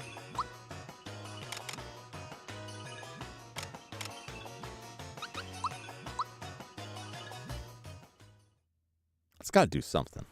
It's got to be for something. Although, for what at this point? Like, I mean, I could go fight Smithy again. I don't know if there's a point to that.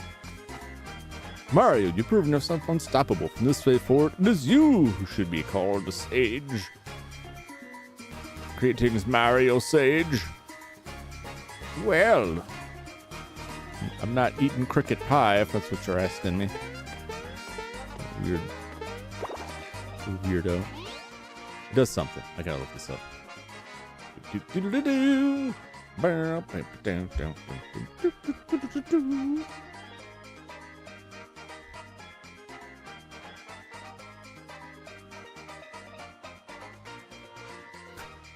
Crystal shard is a special item that doesn't have an effect.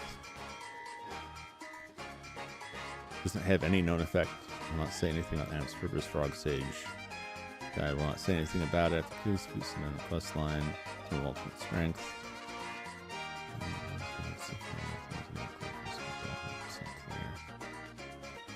Okay. Recommended level for him was 24. Recommended level for all of them past the Scratchy Throat Bellum was 24. So I was at 24. So I just suck.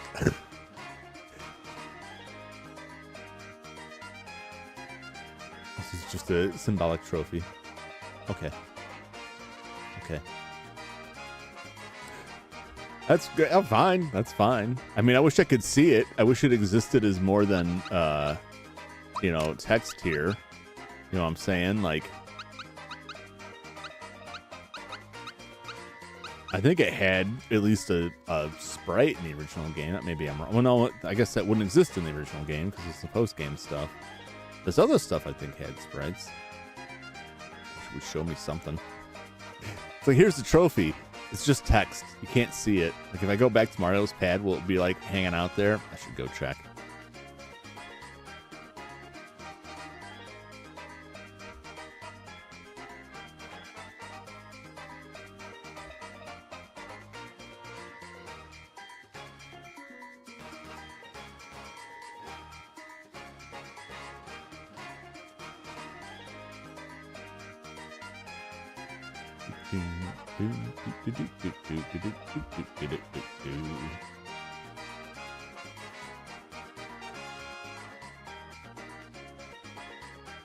Just look it up, like, before I go do it.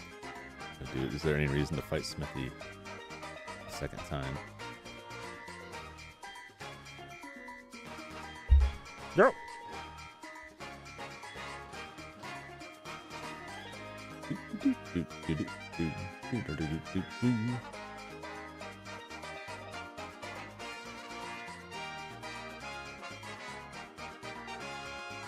Yeah, I don't think I need to beat Smithy again. I don't think it does anything. Maybe beat Smithy again. Could go beat Smithy again at time. Let's go check out Mario's pad. The weird stuff, like, I appreciate that they added some post-game content and they didn't go like crazy with it, right? Max.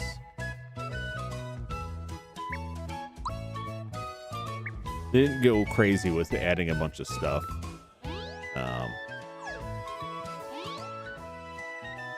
never used that one either.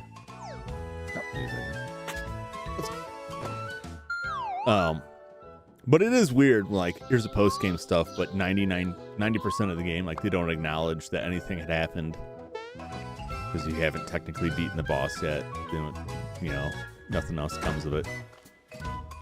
Very strange.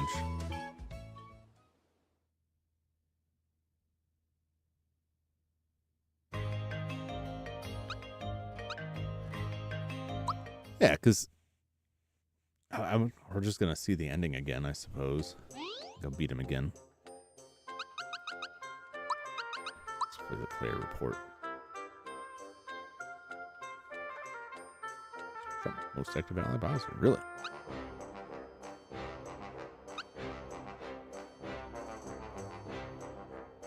Oh, some mini games I never found. Well, at least I got that look the other way wins. That's all that matters.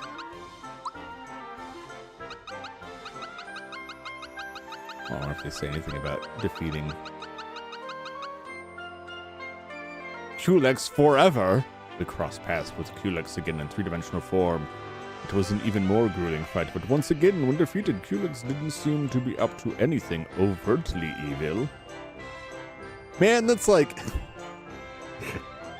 There's this demon talking about how the forces of malevolence empowered him. But I mean, he was just hanging out. So, like, I didn't think he was a big deal. We overcame trials. Bowser's beat powerful foes like Boomer and Exor and have finally reached the weapons world. If the last star piece is here, it will mean the end of our long journey. And it was. Farewell, Culex. We emerged victorious against the powerful Culex. It was certainly a difficult fight. He spoke of fighting for a dark mage, but I didn't find him to be such a bad fellow. I worry about Gino, man. He's just like, man, that Culex was cool. I wish he'd hang around. He wasn't that bad. You're gonna wake up. You're gonna wake up dead, buddy. Don't ask me how that works. You go to bed alive and you wake up dead. That's how it works. All I can do is wait here. Well, now it's done. I've been waiting for a while.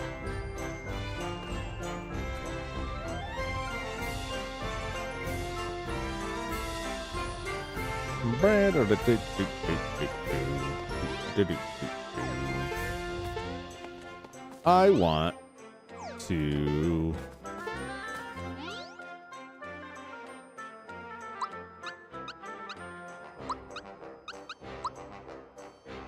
We never used either of the Princess Peach based triple attacks.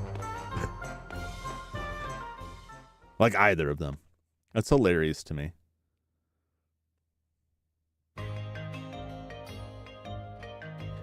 I should. It's a lot easier if I do it this way. I want to see those. Just because we never did it. So let's go to the weapon world because we were picking up stuff pretty quick there. The guy's got enough survivability. There. I want to see them. I'm going to use them at least once. They're just, it was like, there was always a better choice, I felt like, you know? My defense. Oh, or we can use one right off the gate here. Spare us all. Shining Veil protects the whole party from only any one attack.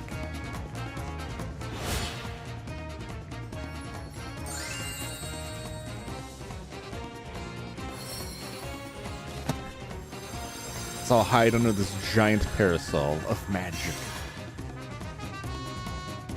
Okay. Shabam!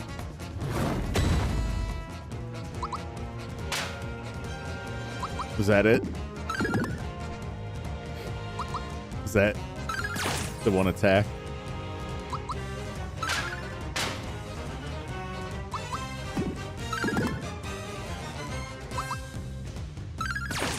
I guess we'll find out. Yeah, I guess that was it. And he's not attacking anybody else. I'll say that much.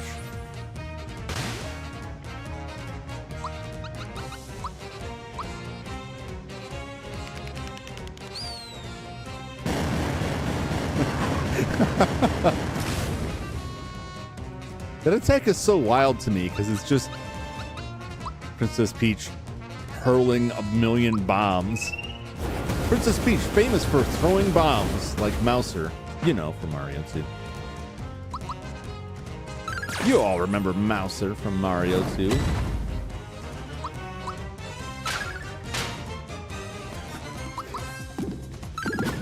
This is a sad amount of damage.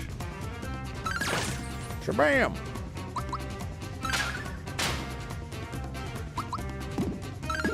Finishing. Yes, yes. Build my gauge. Build it.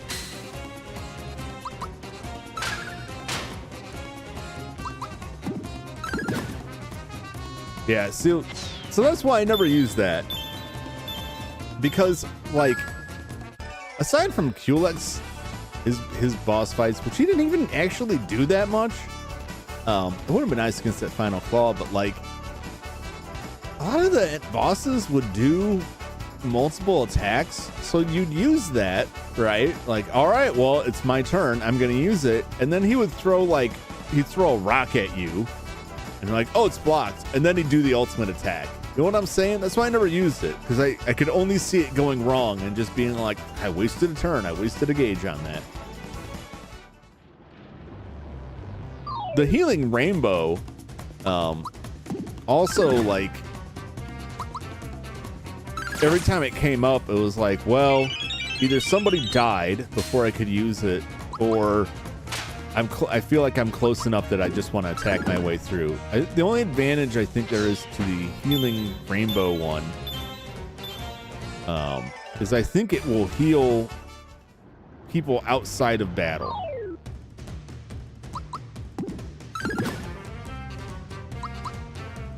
People that aren't in the active party.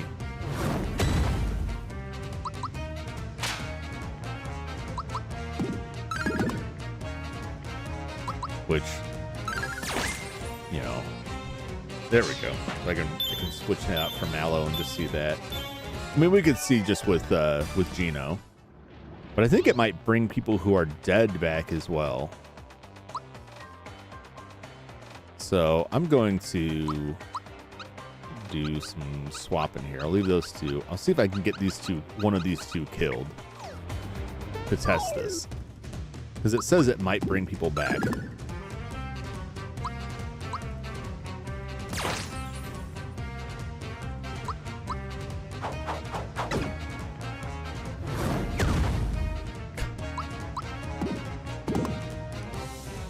Kill me.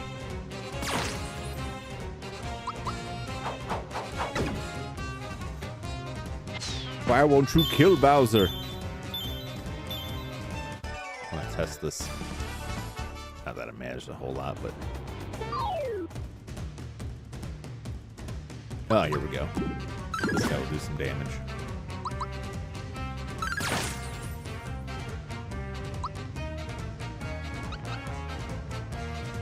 Help. Oh. That kind of help. That kind of help.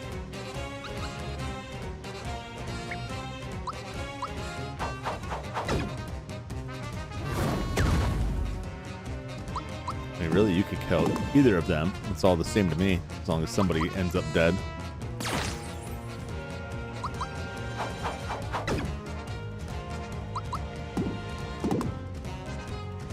Come on, attack back. I got all night.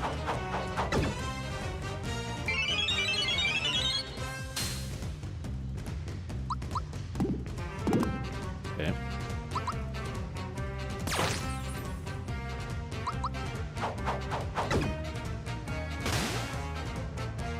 One of them's gonna die. One of them has to die.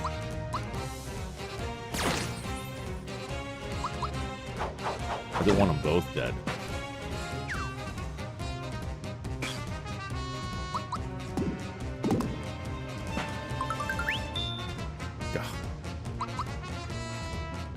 Don't need attack up. I need defense down.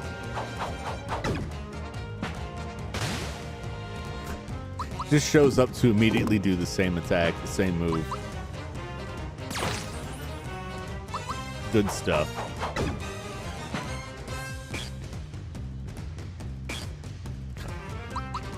Oh my gosh.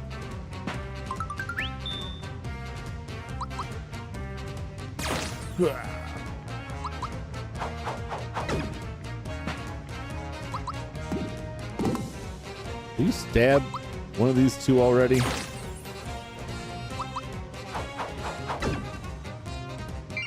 There we go. I mean, that's something. You're inching closer to one of them being dead, and that's all I want.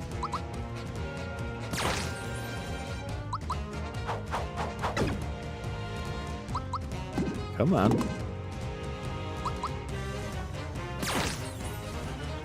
Awful slow, man. Oh, that was nice. Keep it up. Oh, he's dead. Who's gonna die first, Bowser or Geno? It's an even spread because, like, the enemies have been focusing. Bowser's got less hit points, but Geno is getting hit more. So it's anyone's game.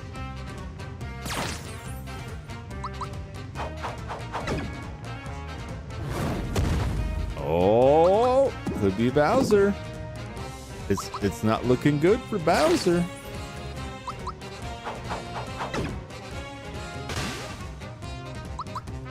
Okay. You go ahead and do your splitty move. That's fine. Oh.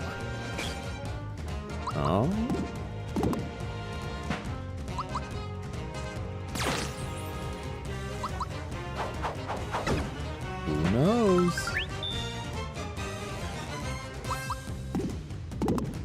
No, it's dead.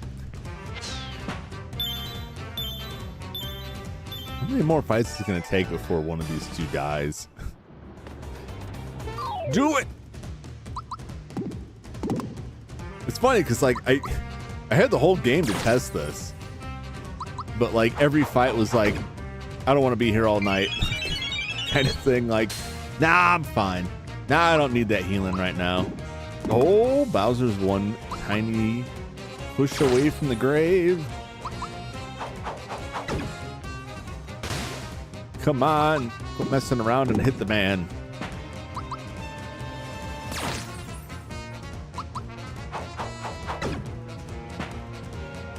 Why? Why are you doing that? This man has one hit point left. Hit him. Good God.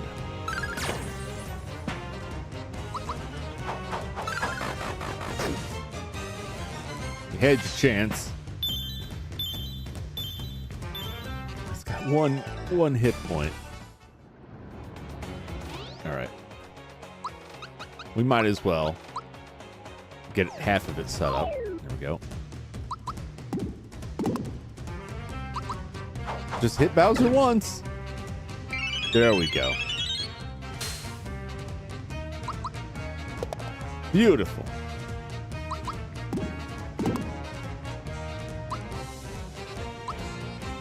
All right. Healing Rainbow. So we'll see if it... I mean, it has to. What am I thinking? But it says it even revives downed allies. Like, it would have to be people out of the party because it wouldn't work otherwise if these three, Mario, Princess, and that one, like that. I was going to say that might have been useful in the Culex fight. If I ever did Culex again, I would give that a try. So it might have been useful when I had both Gino and Bowser were down. And Mallow and Peach and Mario were all in if I had that active. But I wasn't getting that active as much because I was using special attacks. I wasn't building the gauge up very much. Because I did think about that, but, you know, never came up. So it's just like turn to turn. Not as useful. Like, I concede a utility to them, but that's just not my style of play. Like...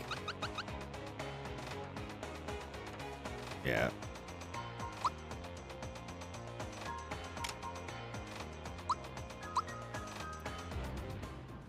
I guess I can go fight Smithy again.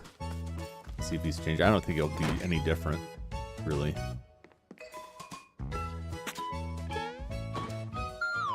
Now that I've used up a bunch of my super things, my limited use items. But I mean, he didn't really need that much the first time.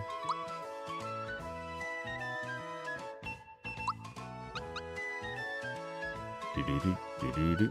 Brown, brown, brown. I'll go this party. All right. Let's go murder. Let's go kill a man.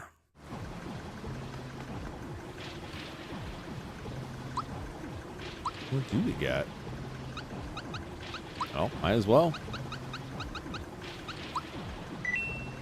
Max me out, my boy.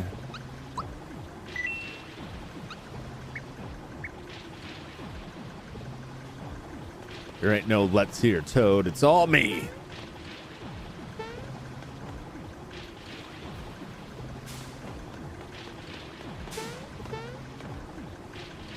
What I like about this is when you walk in on him, like, he's just there.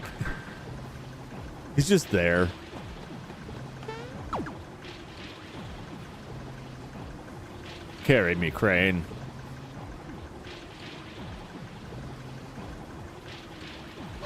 Take me away from this awful place. I fail to see how this factory actually functions. Like, what are the purpose of those you know, bird face things? They actually do anything? I don't think so.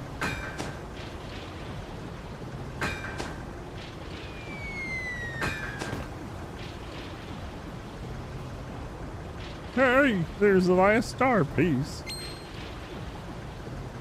Huh? Already finished your tour of the factory, huh? Alright then, how about a little demonstration?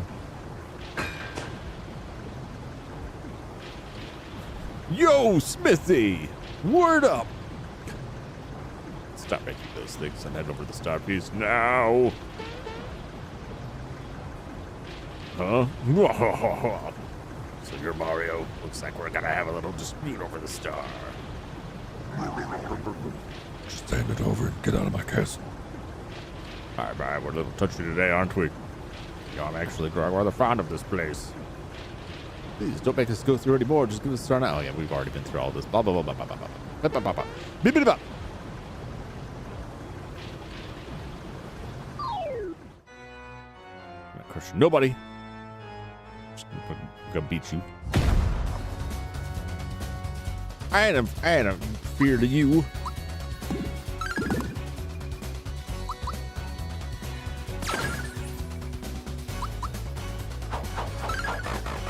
Chomp, chomp.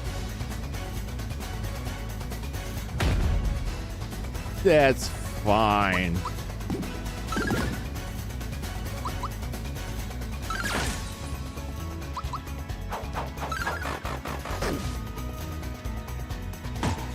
Ow. Wow. See, that looks tasty. If I didn't know it would melt my face off, I would absolutely have a nibble on that stuff. Miss! What are you talking about here?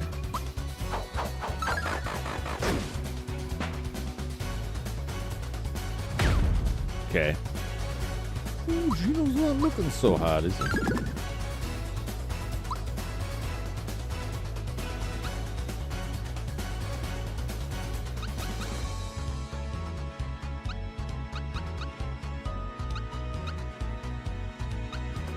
Eh. Perfect. My satellite laser beam. No. Okay.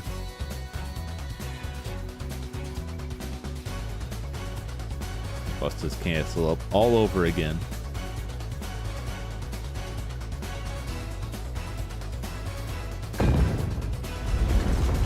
How did the organization last this long? See, I think they made Smithy, and now Smithy's making them, but I think they made him originally. He's too stupid to have put this together himself.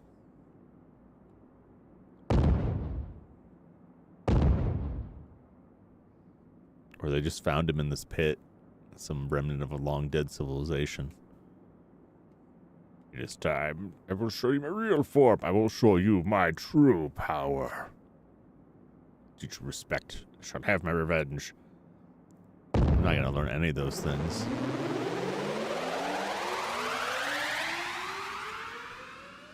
This is power.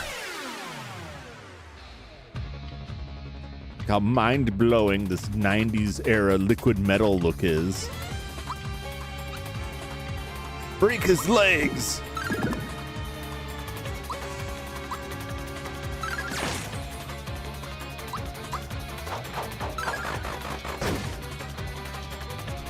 My arms are broke.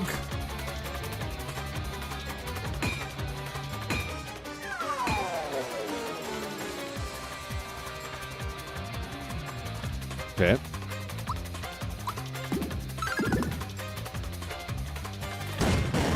Oh. Let's wow, I still have a red essence left. I realized I got a freebie on that.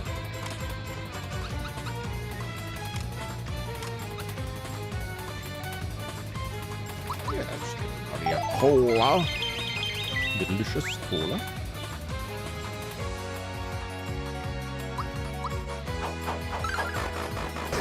Shabam! Ow.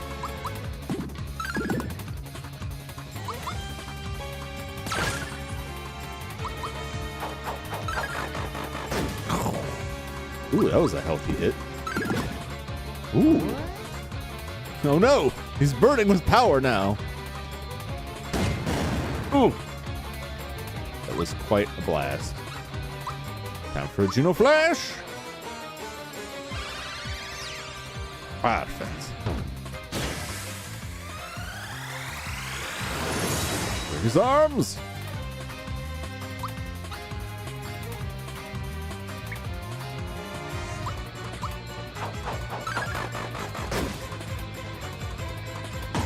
Oh, goodness! Nope. That's quite a hit there.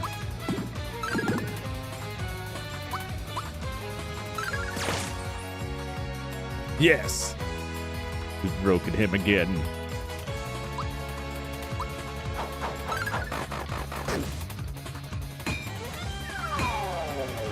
Messing with your head, boy.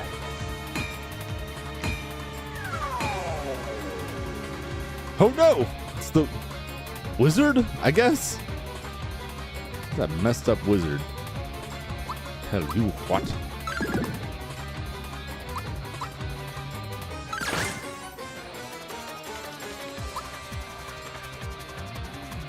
Yeah, we'll do this one.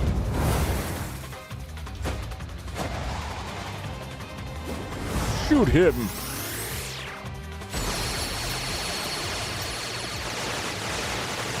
I like how much of the Star Arsenal is like lasers and satellite death beams. It's thematically appropriate that it's like light-based stuff. Oh my. Oh my goodness. Well, I'm sure it's fine.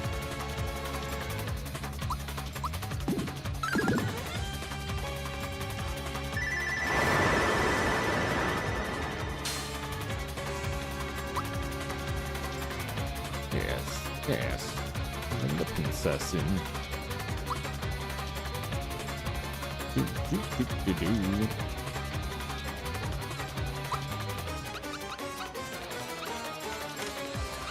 Just Max Mushroom Mario. Now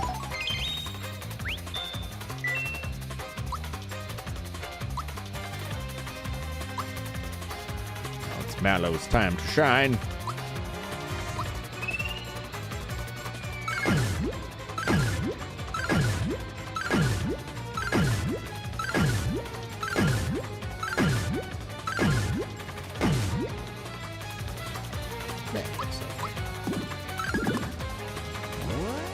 Wow.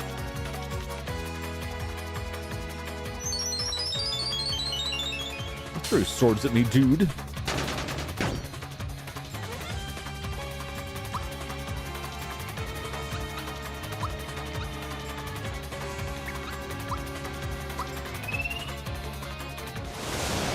Remember, if any of this has an impact on him whatsoever. Yeah, it's his body. That's all I care about.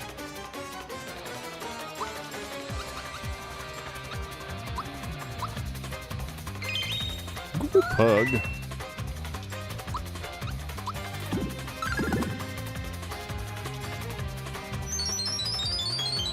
No.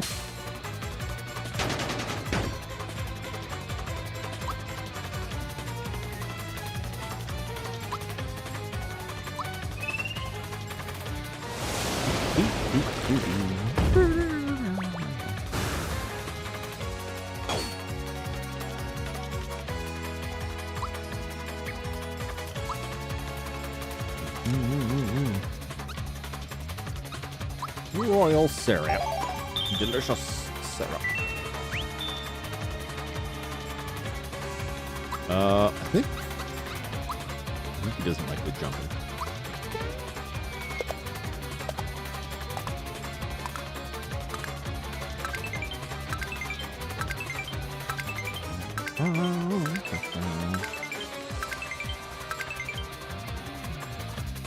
No!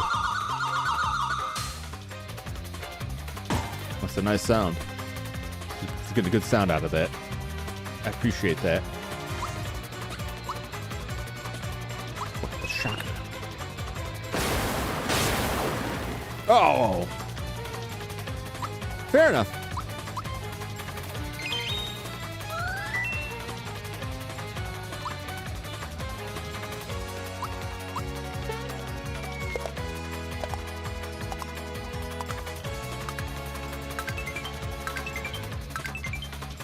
I think it might be time to swap Mal out with somebody else. Yes, get that gear up. Oh! Don't shoot me. Alan just ain't doing it. Bowser. Get some good hits.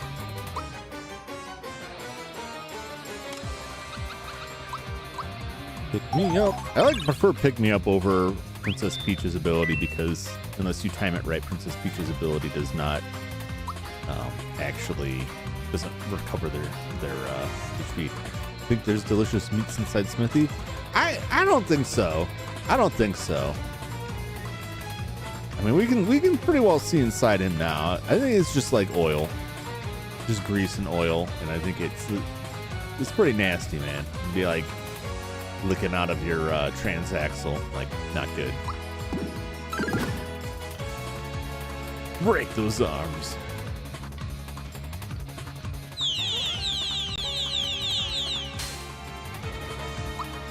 Go right ahead with your spear rain. I care not.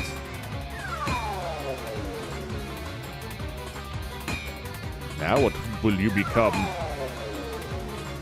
A mailbox? Oh, it's a chest. It kind of looks like a mailbox until you know, well, it's shaping up.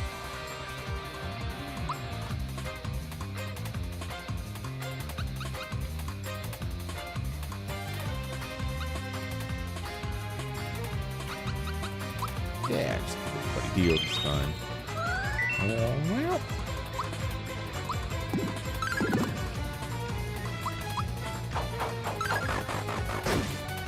Whew. Oh, God. Oh, my eyes.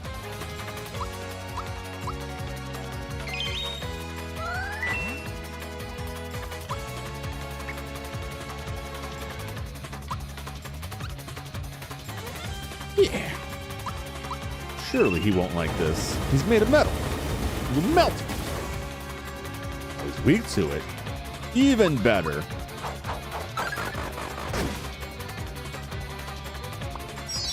Oh, no.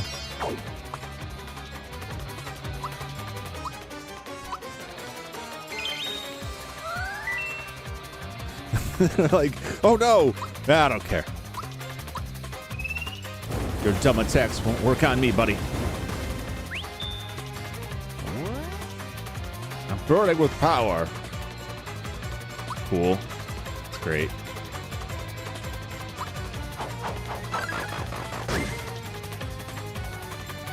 Ow!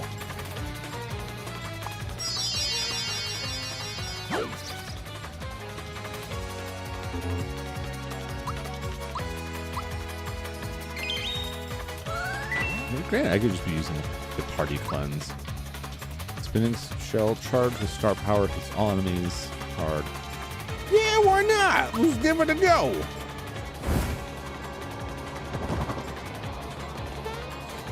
So, what's that Mario soccer game? Mario Strikers. The sound of that was fabulous. Oh, we broke his butt again.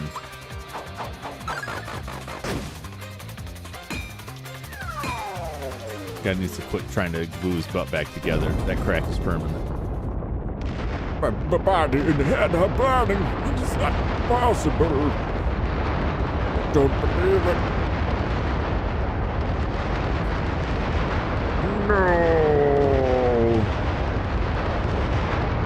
His body ain't nothing but a bunch of chains anyway.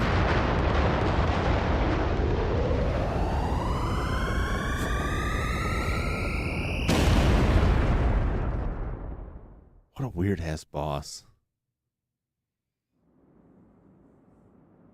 He definitely needed like a third form where he turned into some like classic Final Fantasy biomecha horror. Then there'd be some delicious meat in there. Come on, Mario. Send the last one where you pie. I know that's not his voice, but whatever.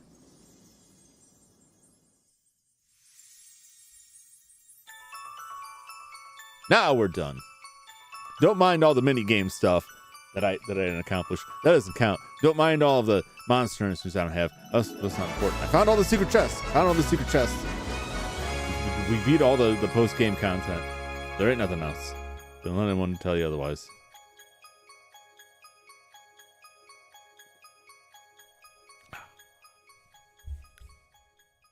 All right, this stream's like gonna wrap up pretty quick too. Not as short as the Resident Evil one this week. I still feel bad about that.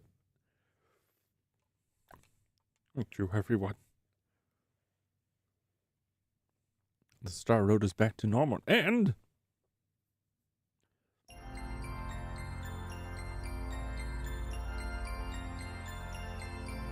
I like the shading.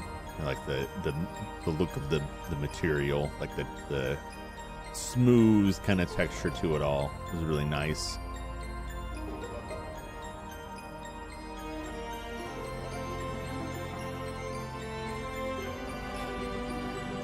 Just insert like an atomic explosion right there. It turns out Gino was the most dangerous one of all. Not getting all the stars just returned their power to destroy the whole world. Good job, Mario. Now everyone is dead.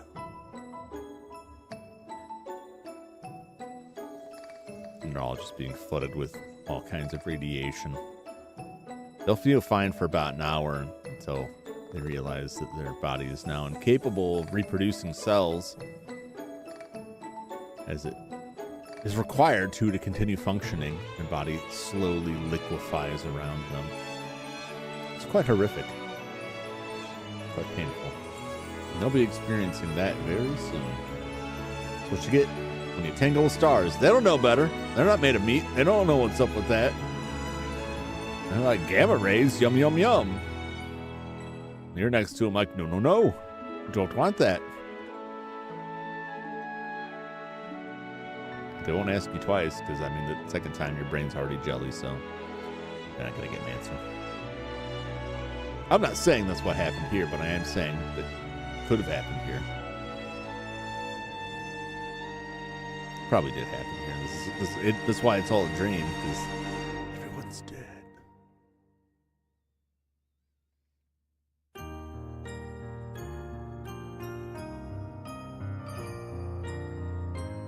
All right, well, we get to watch the ending again.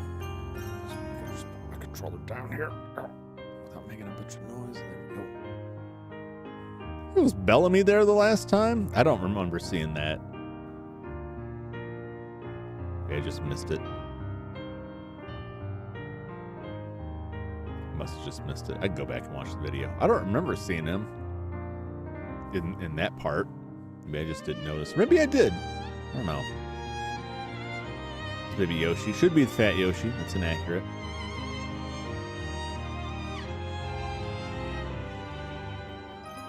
So look at how similar, Krakow and Boshi are. Look at their feet.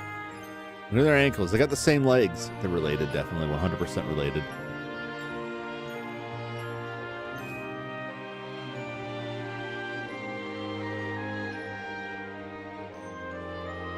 Booster needs an adult. Bad business there.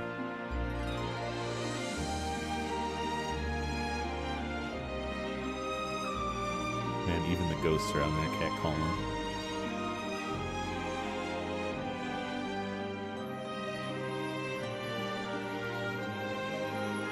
We'll never know what he is really inside that suit.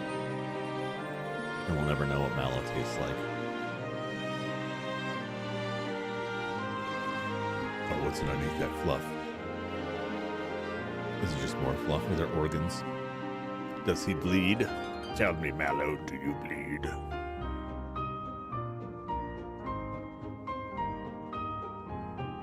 Oh, the bomb guy's there. Helping out. No, that has to be inserted. So there is a reason to beat Smithy again. I mean, I'll compare it, but I'm pretty sure, like, those little bits are additional.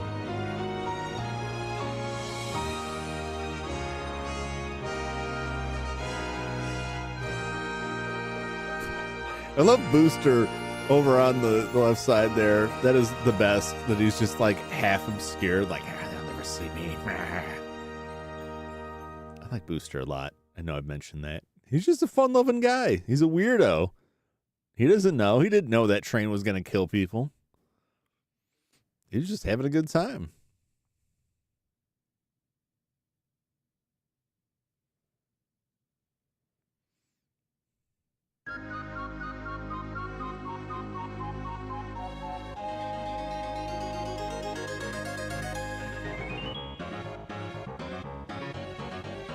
I like this a lot. I like what they did with the end here. Man, I really enjoyed this game. It's a little bit of frustrations. No game's perfect. Like overall, I really love this. As a huge fan of the original, I thought they did a fantastic job of making it look modern, and it plays pretty well without radically changing the game into a different form. They changed some things, and I think that just is their way of handling how a lot of RPG remakes for older RPGs handle reducing the grindiness of things by offering you some options to make things more survivable, etc. By which I mean like the dodging mechanics, where you can negate a lot of damage that way, and it makes the game a lot more survivable.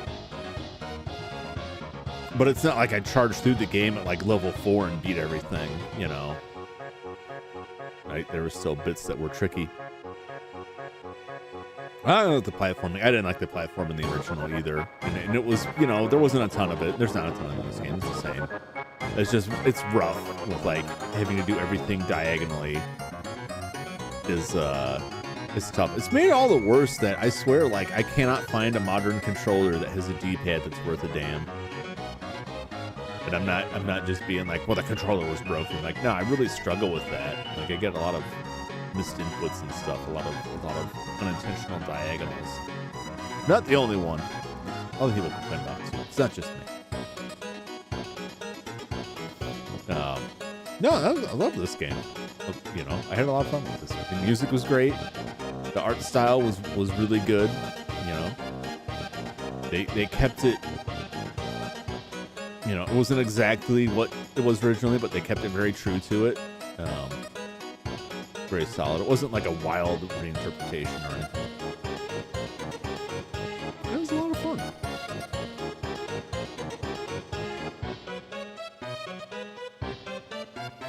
Yeah, the only thing I would put a mark against it, which I think is okay, is just that the post game. I appreciate that there was any post game, because a lot of games just don't have anything, and the original didn't have anything. So I appreciate that there was like something there to do. It's just really weird. Like, they give you a bunch of extra weapons, but there's not much else to use it against. And they give you these bosses, not much else, and they just like the difficulty like really ramps up.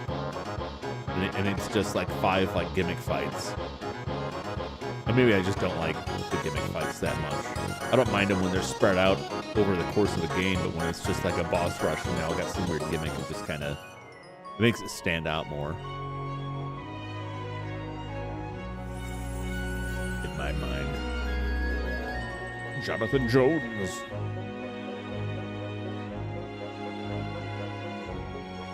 Could he be a robot? Is that possible? I don't really know. There's not really robots in Mario so much. Well, no, this later ones, the Paper Mario's got robots. Is that in your door? I think that was in your door. Computer or something. I get them mixed up.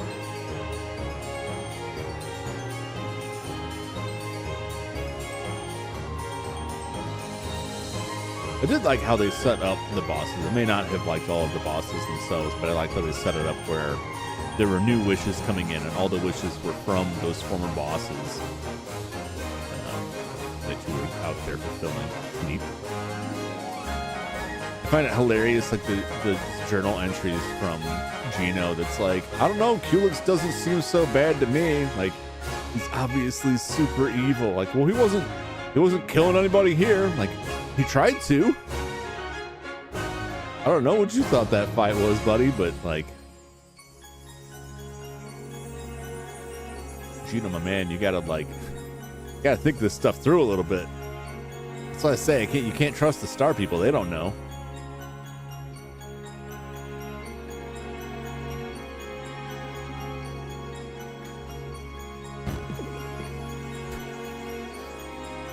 There's Spirit Gino massively irradiating Mallow as revenge for dropping his body. Seems misguided? Yeah. I think Bowser's voice might be like, it's up there in my top 5 favorite things in this game. It's just Bowser's. It's perfect. Because considering nobody else gets a voice at all, get text. Bowser's the only one who's like, you gotta hear him. You gotta hear this.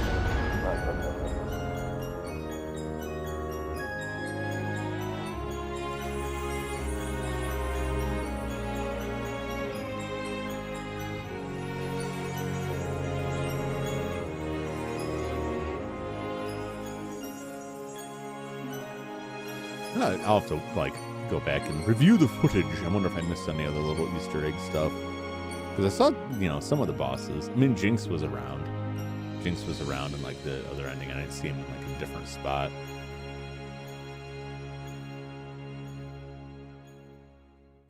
Third.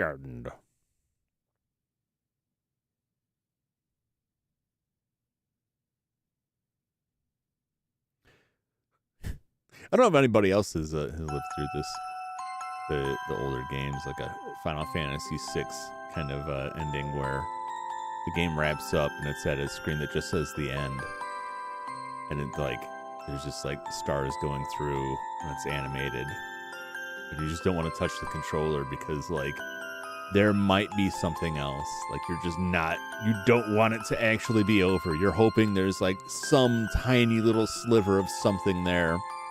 And you just let it sit there forever. No, Final Fantasy VI, eventually it starts playing the, it's like the rest music.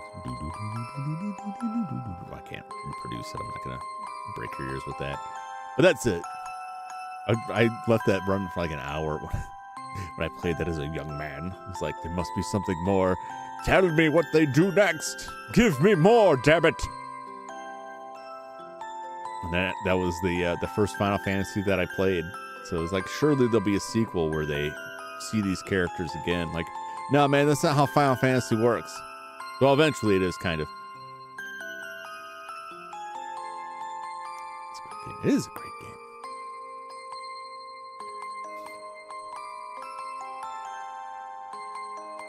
How long I'm going to sit and wait. So basically the point of that story is I'm going to sit in here and wait for a bit before I hit a button just to see if anything else pops up.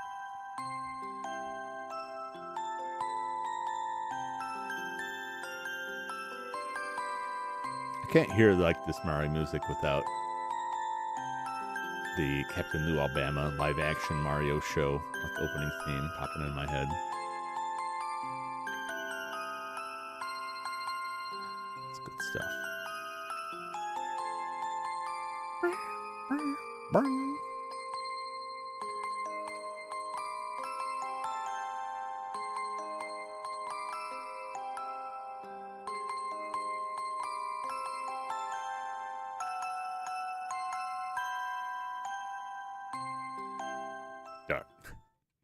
If we did enough.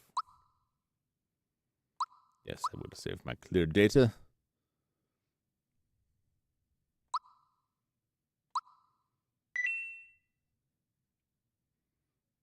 Looks the same. Okay. Boring. I'm gonna wake up again. If I load it again, it's just gonna wake up. Like, man, Mario, you keep dreaming about finishing the game. It'd be nice if you actually did it someday. Like, oh no, I'm in Groundhog's Day. Forever. Good stuff.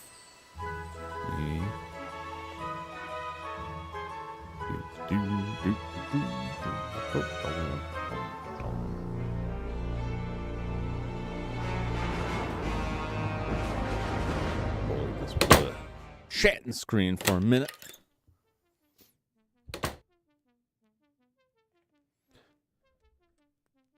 All right. Oh man, my old bones, my creaky old joints. Ah. Yeah, that was great, man. That was what was it, like 30 hours around that by the end. That was really enjoyable. They did a really good job with that. It's just different enough from the original that even if you have played the original and liked it, it's worth checking out. But it doesn't change it in any ways that I think people would be put off. Although a lot of people disliked how they redid some of the localization, took some of the Woolseyisms out of it. I don't mind that stuff, but there's a lot of that stuff that it's like some of the old translations, the old localizations that had weird stuff like that. Like, who do you think you are, Bruce Lee? And then you find out, like, no, they actually said this. Like, some of it, just like bad voice acting or bad anime dubs, is like, that's just kind of history, man. That's hitting that nostalgia requires that. But for the most part, like, I'm always out there looking for, like, undubs. Where's the undub hack for this game that puts back the Japanese audio? Where's the new translation for this that fixes some of that weirdness? I prefer that. Old stuff has charm when it mentions, like, Bill Clinton. I always reference that because I think that was a working designs thing. There was a couple like fan groups that did stuff like that too that people disliked. I don't know. That didn't bother me when they changed that. Definitely worth it. But if like, yeah, I don't remember, like, because I only rented the original game, so maybe I'm not like the best person to say like how it compared. I only rented the original game, and I got to Johnny Jones, the seaside town, and I'm pretty sure I beat him. And then I didn't get further than that. I might have gotten slightly further than that, but not much before I had to return it. The save was just gone next time I rented it.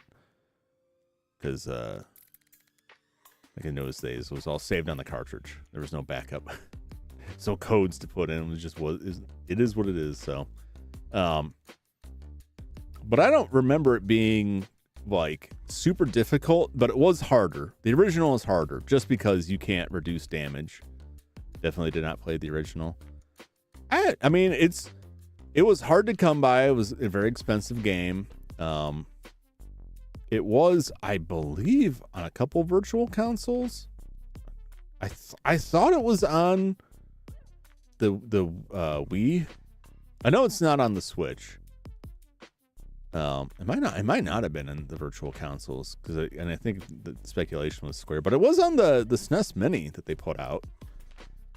But I mean, and it was for a time somewhat difficult to emulate because it used a specific memory mapper chip that some emulators couldn't deal with. So it was like not super available for people for a long time. It is such like an interesting like relic of that time, because this is like right before Square was like, we're Sony kids now. We're PlayStation kids now. This is a PlayStation house now. We don't want to play with your cartridges anymore. I mean, they still did stuff with Nintendo, but like they moved on. 3D was the future, they said, and that's where they went. It's where most people went. I don't blame them. Cartridges are neat. But from like a product standpoint, it's a pain in the ass. Cartridge cost a hell of a lot more money than a CD or a DVD, you know? So like I can understand where they come from. Especially like this wasn't like today, right? In today, if you're going to make something, it's going to be like a flash thing. It may use just a standard like SATA type of controller or USB or whatever. Like, that stuff's not going to be as proprietary, and you're going to get it from some factory, and you're going to pay the same price as everyone else. Back in those days, like, a lot of that stuff required proprietary chips or proprietary boards that you would have to get, like, basically through Nintendo. And that's why a lot of people jump ship to disc-based games, because it was like, look, these discs are cheaper. Even Nintendo did. That's the whole deal with the Famicom disk system, which was more or less floppies, because they were a lot cheaper than the cartridges, but then they had problems with that. They had problems with the discs, and anyone who used floppy disks knows those things aren't bulletproof at all. I want to say they still service that Famicom disk system like up to like the year 2000, something like that. They kept repairing that for people for quite some time. It's crazy. Yeah, I really enjoy the game. I mean, I'm always looking at games, especially now, because like it's not that remakes are new, but remakes are like real hot these days, right? There's a lot of old series where there's really not new games coming out, but they're going back and remaking a lot of the old ones or remastering them or what have you. And sometimes I feel like I'm in this like race against time where I'm like, I want to play the original through again, or for the first time if it's one I haven't played, before I play the remake. And then I'll do that, and it's like, well, now I don't want to play the remake right away. So I got to have like a gap between like when I get a chance to play the original, and then there's got to be a gap before the new one, the remake comes out, and then I'll play that. But then I also get hit with like, do I really need to play it? Do I want to play this twice? Some games I do. Some games I'm like, nah, man, I did it once. Like that was good enough. I will say, like, if I had not known this was coming out, which would be crazy, but not that far-fetched. I live in a cave, more or less. Not literally, but quite figuratively. I'm constantly like, what? I didn't know this existed, kind of obvious things.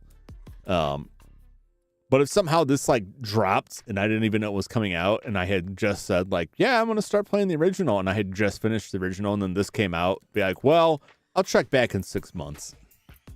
Like, I don't need to go through all that again. It seems kind of nice from a review standpoint because you get the original fresh in your head and you can really compare and contrast, but like, I don't know. It's a little off to me.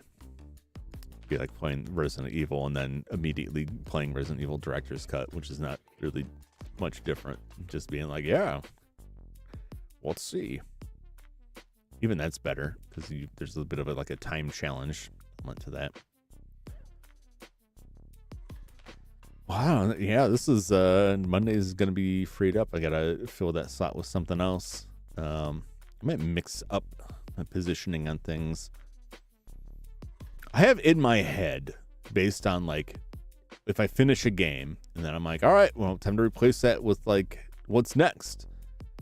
And in my head, it's like, well, it should be something that's similar. So this should be like another RPG or something. I'm going to play another RPG. I don't know if it's going to be on Monday. I might do something else on Mondays. It's got a couple games I want to play. The problem is like, I've got a giant list of games that I'm like, oh, I want to play this. Oh, I want to play this. And there's really never like one game that I'm like, I am dying to play this one game. It's like, I'm dying to play these 50 games. And as soon as I decide on something, until that thumbnail goes up that says, this is my stream for this day, like that decision is pretty much never final. So like, I'm totally going to play this. Like Kingpin. I'm totally going to play Kingpin. Installed Kingpin. Set up Kingpin. Tested Kingpin. Played for a little bit. I'm like, you know, this is fun. I like this. But I still got a hankering for Max Payne. I'm going to do Max Payne 2. And now that I finished Max Payne 2, I'm like, well, I can get back to Kingpin. I'm like, no, I'll come back to that later. It has been a bit since I shot somebody in a video game that is old enough to drink and vote. So I'm starting to feel the urge for the janky shooter. I got a stack of them.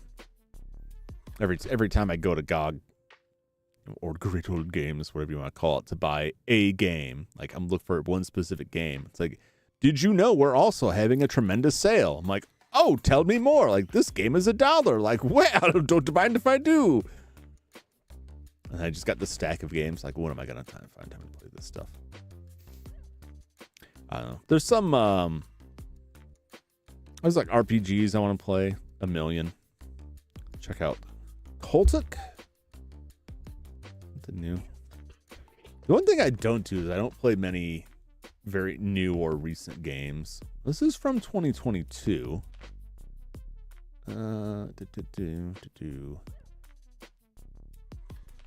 Culex gives you the freedom to approach combat your way.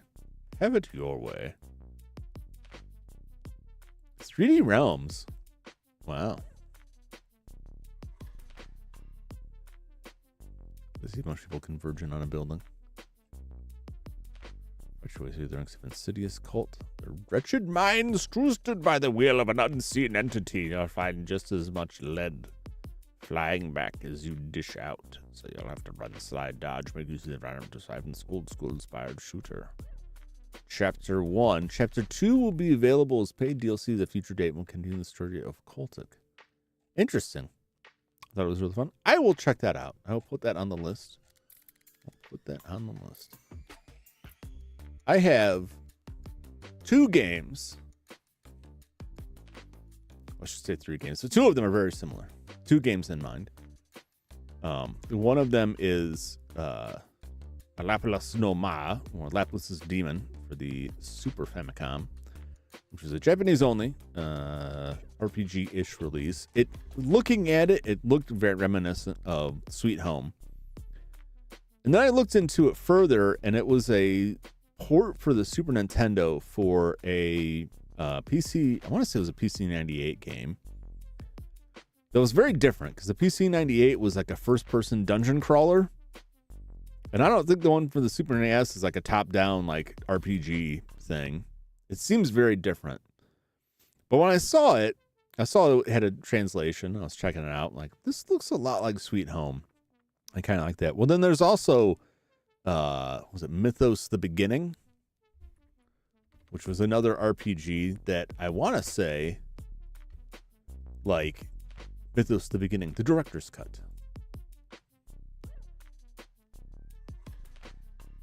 I don't know if they say it in this, but it has, I see it described a lot as being directly inspired by Sweet Home. Like, it looks a lot like it.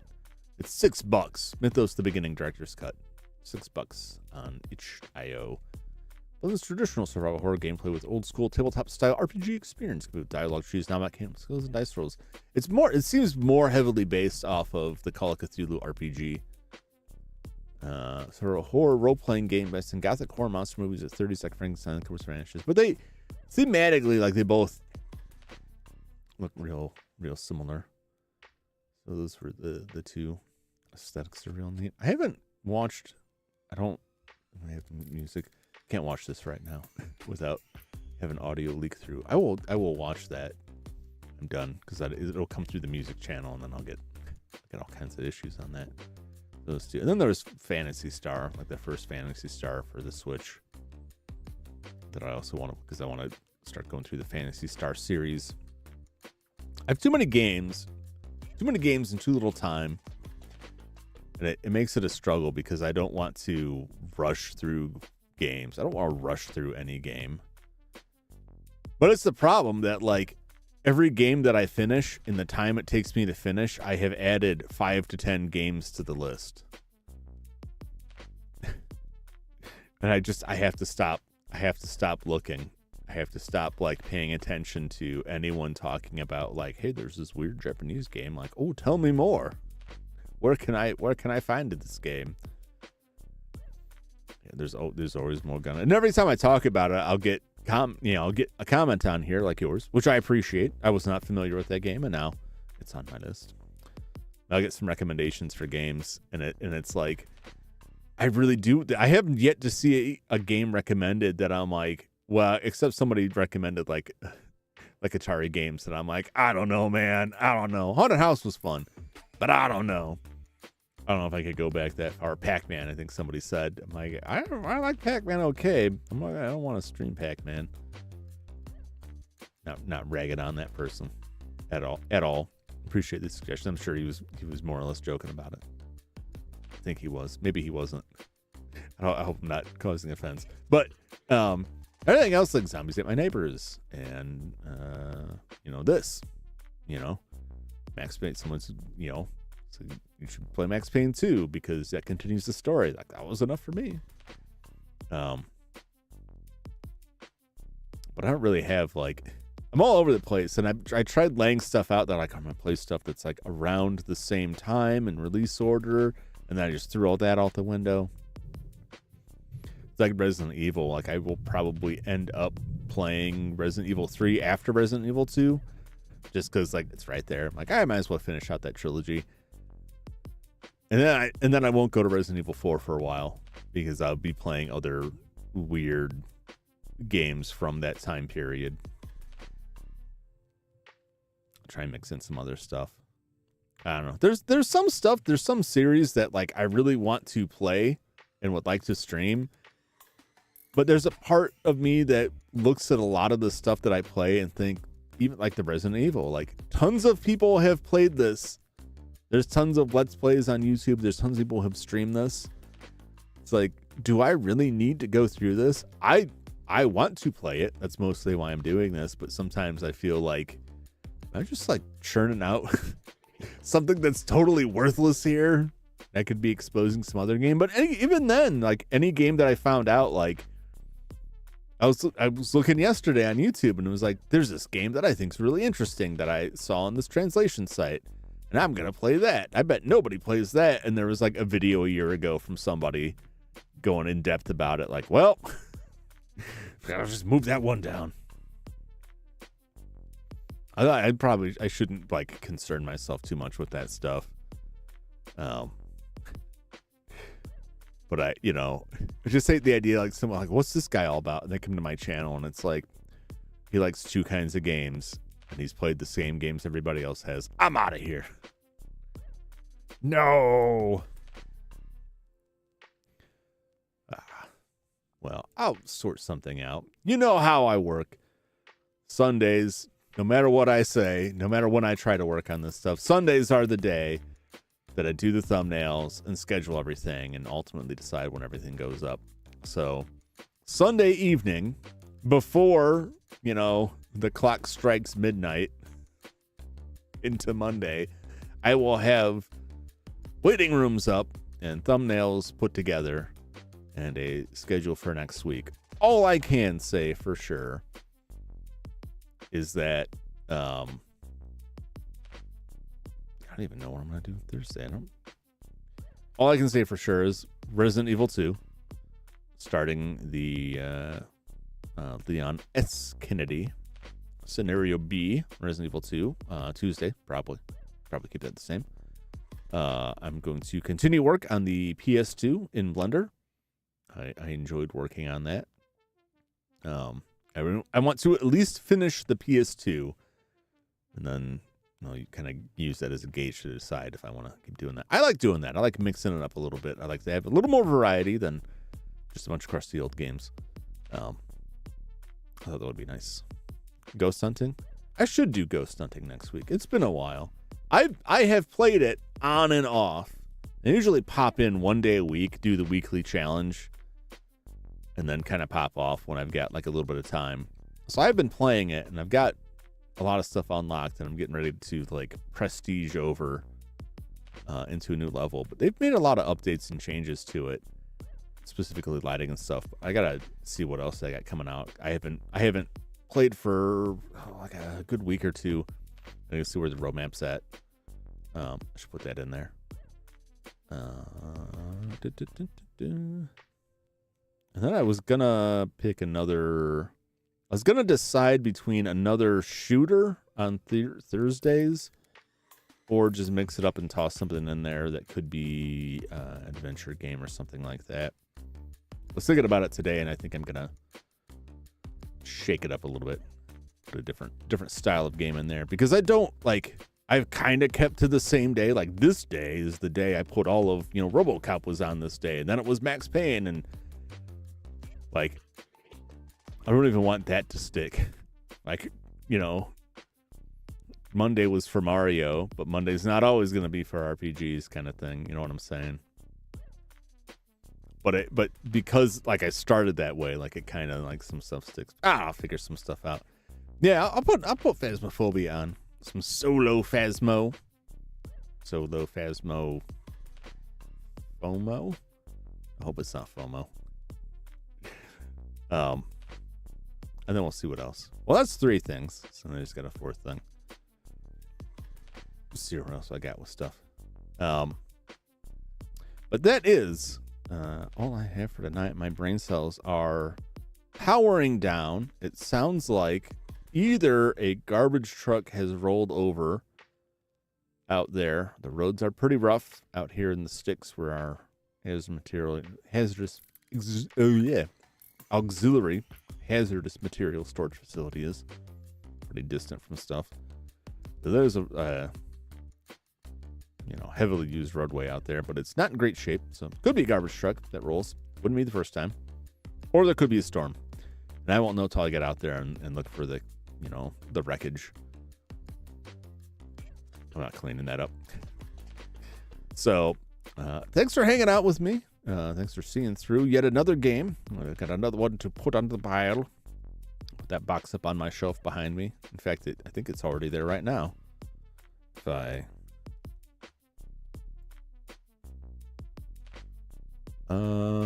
Nope, it's not there. It is modeled. I did model it. I just didn't update the background. So you'll see it. Eagle-eyed viewers can take a look and see games that I finished that had physical releases that I bothered to put a disc together for. Have discs back there. They're just so far back at this resolution you can't see them. So, yeah. As I said, because I interrupted myself, thanks for hanging out with me. I had a lot of fun playing this game, and I hope you enjoyed hanging out with me and playing it as well. I'm not playing it, but watch me play it. You might have been playing it as well. I don't know. I hope you were. It's a fun game. Check it out. It's available on the Nintendo Switch. We'll see on Sunday when I have my schedule up when I'm back, but I will be back with something on Monday, and hopefully we'll have a good time. So until then, see y'all later. So long, everybody. Bye-bye.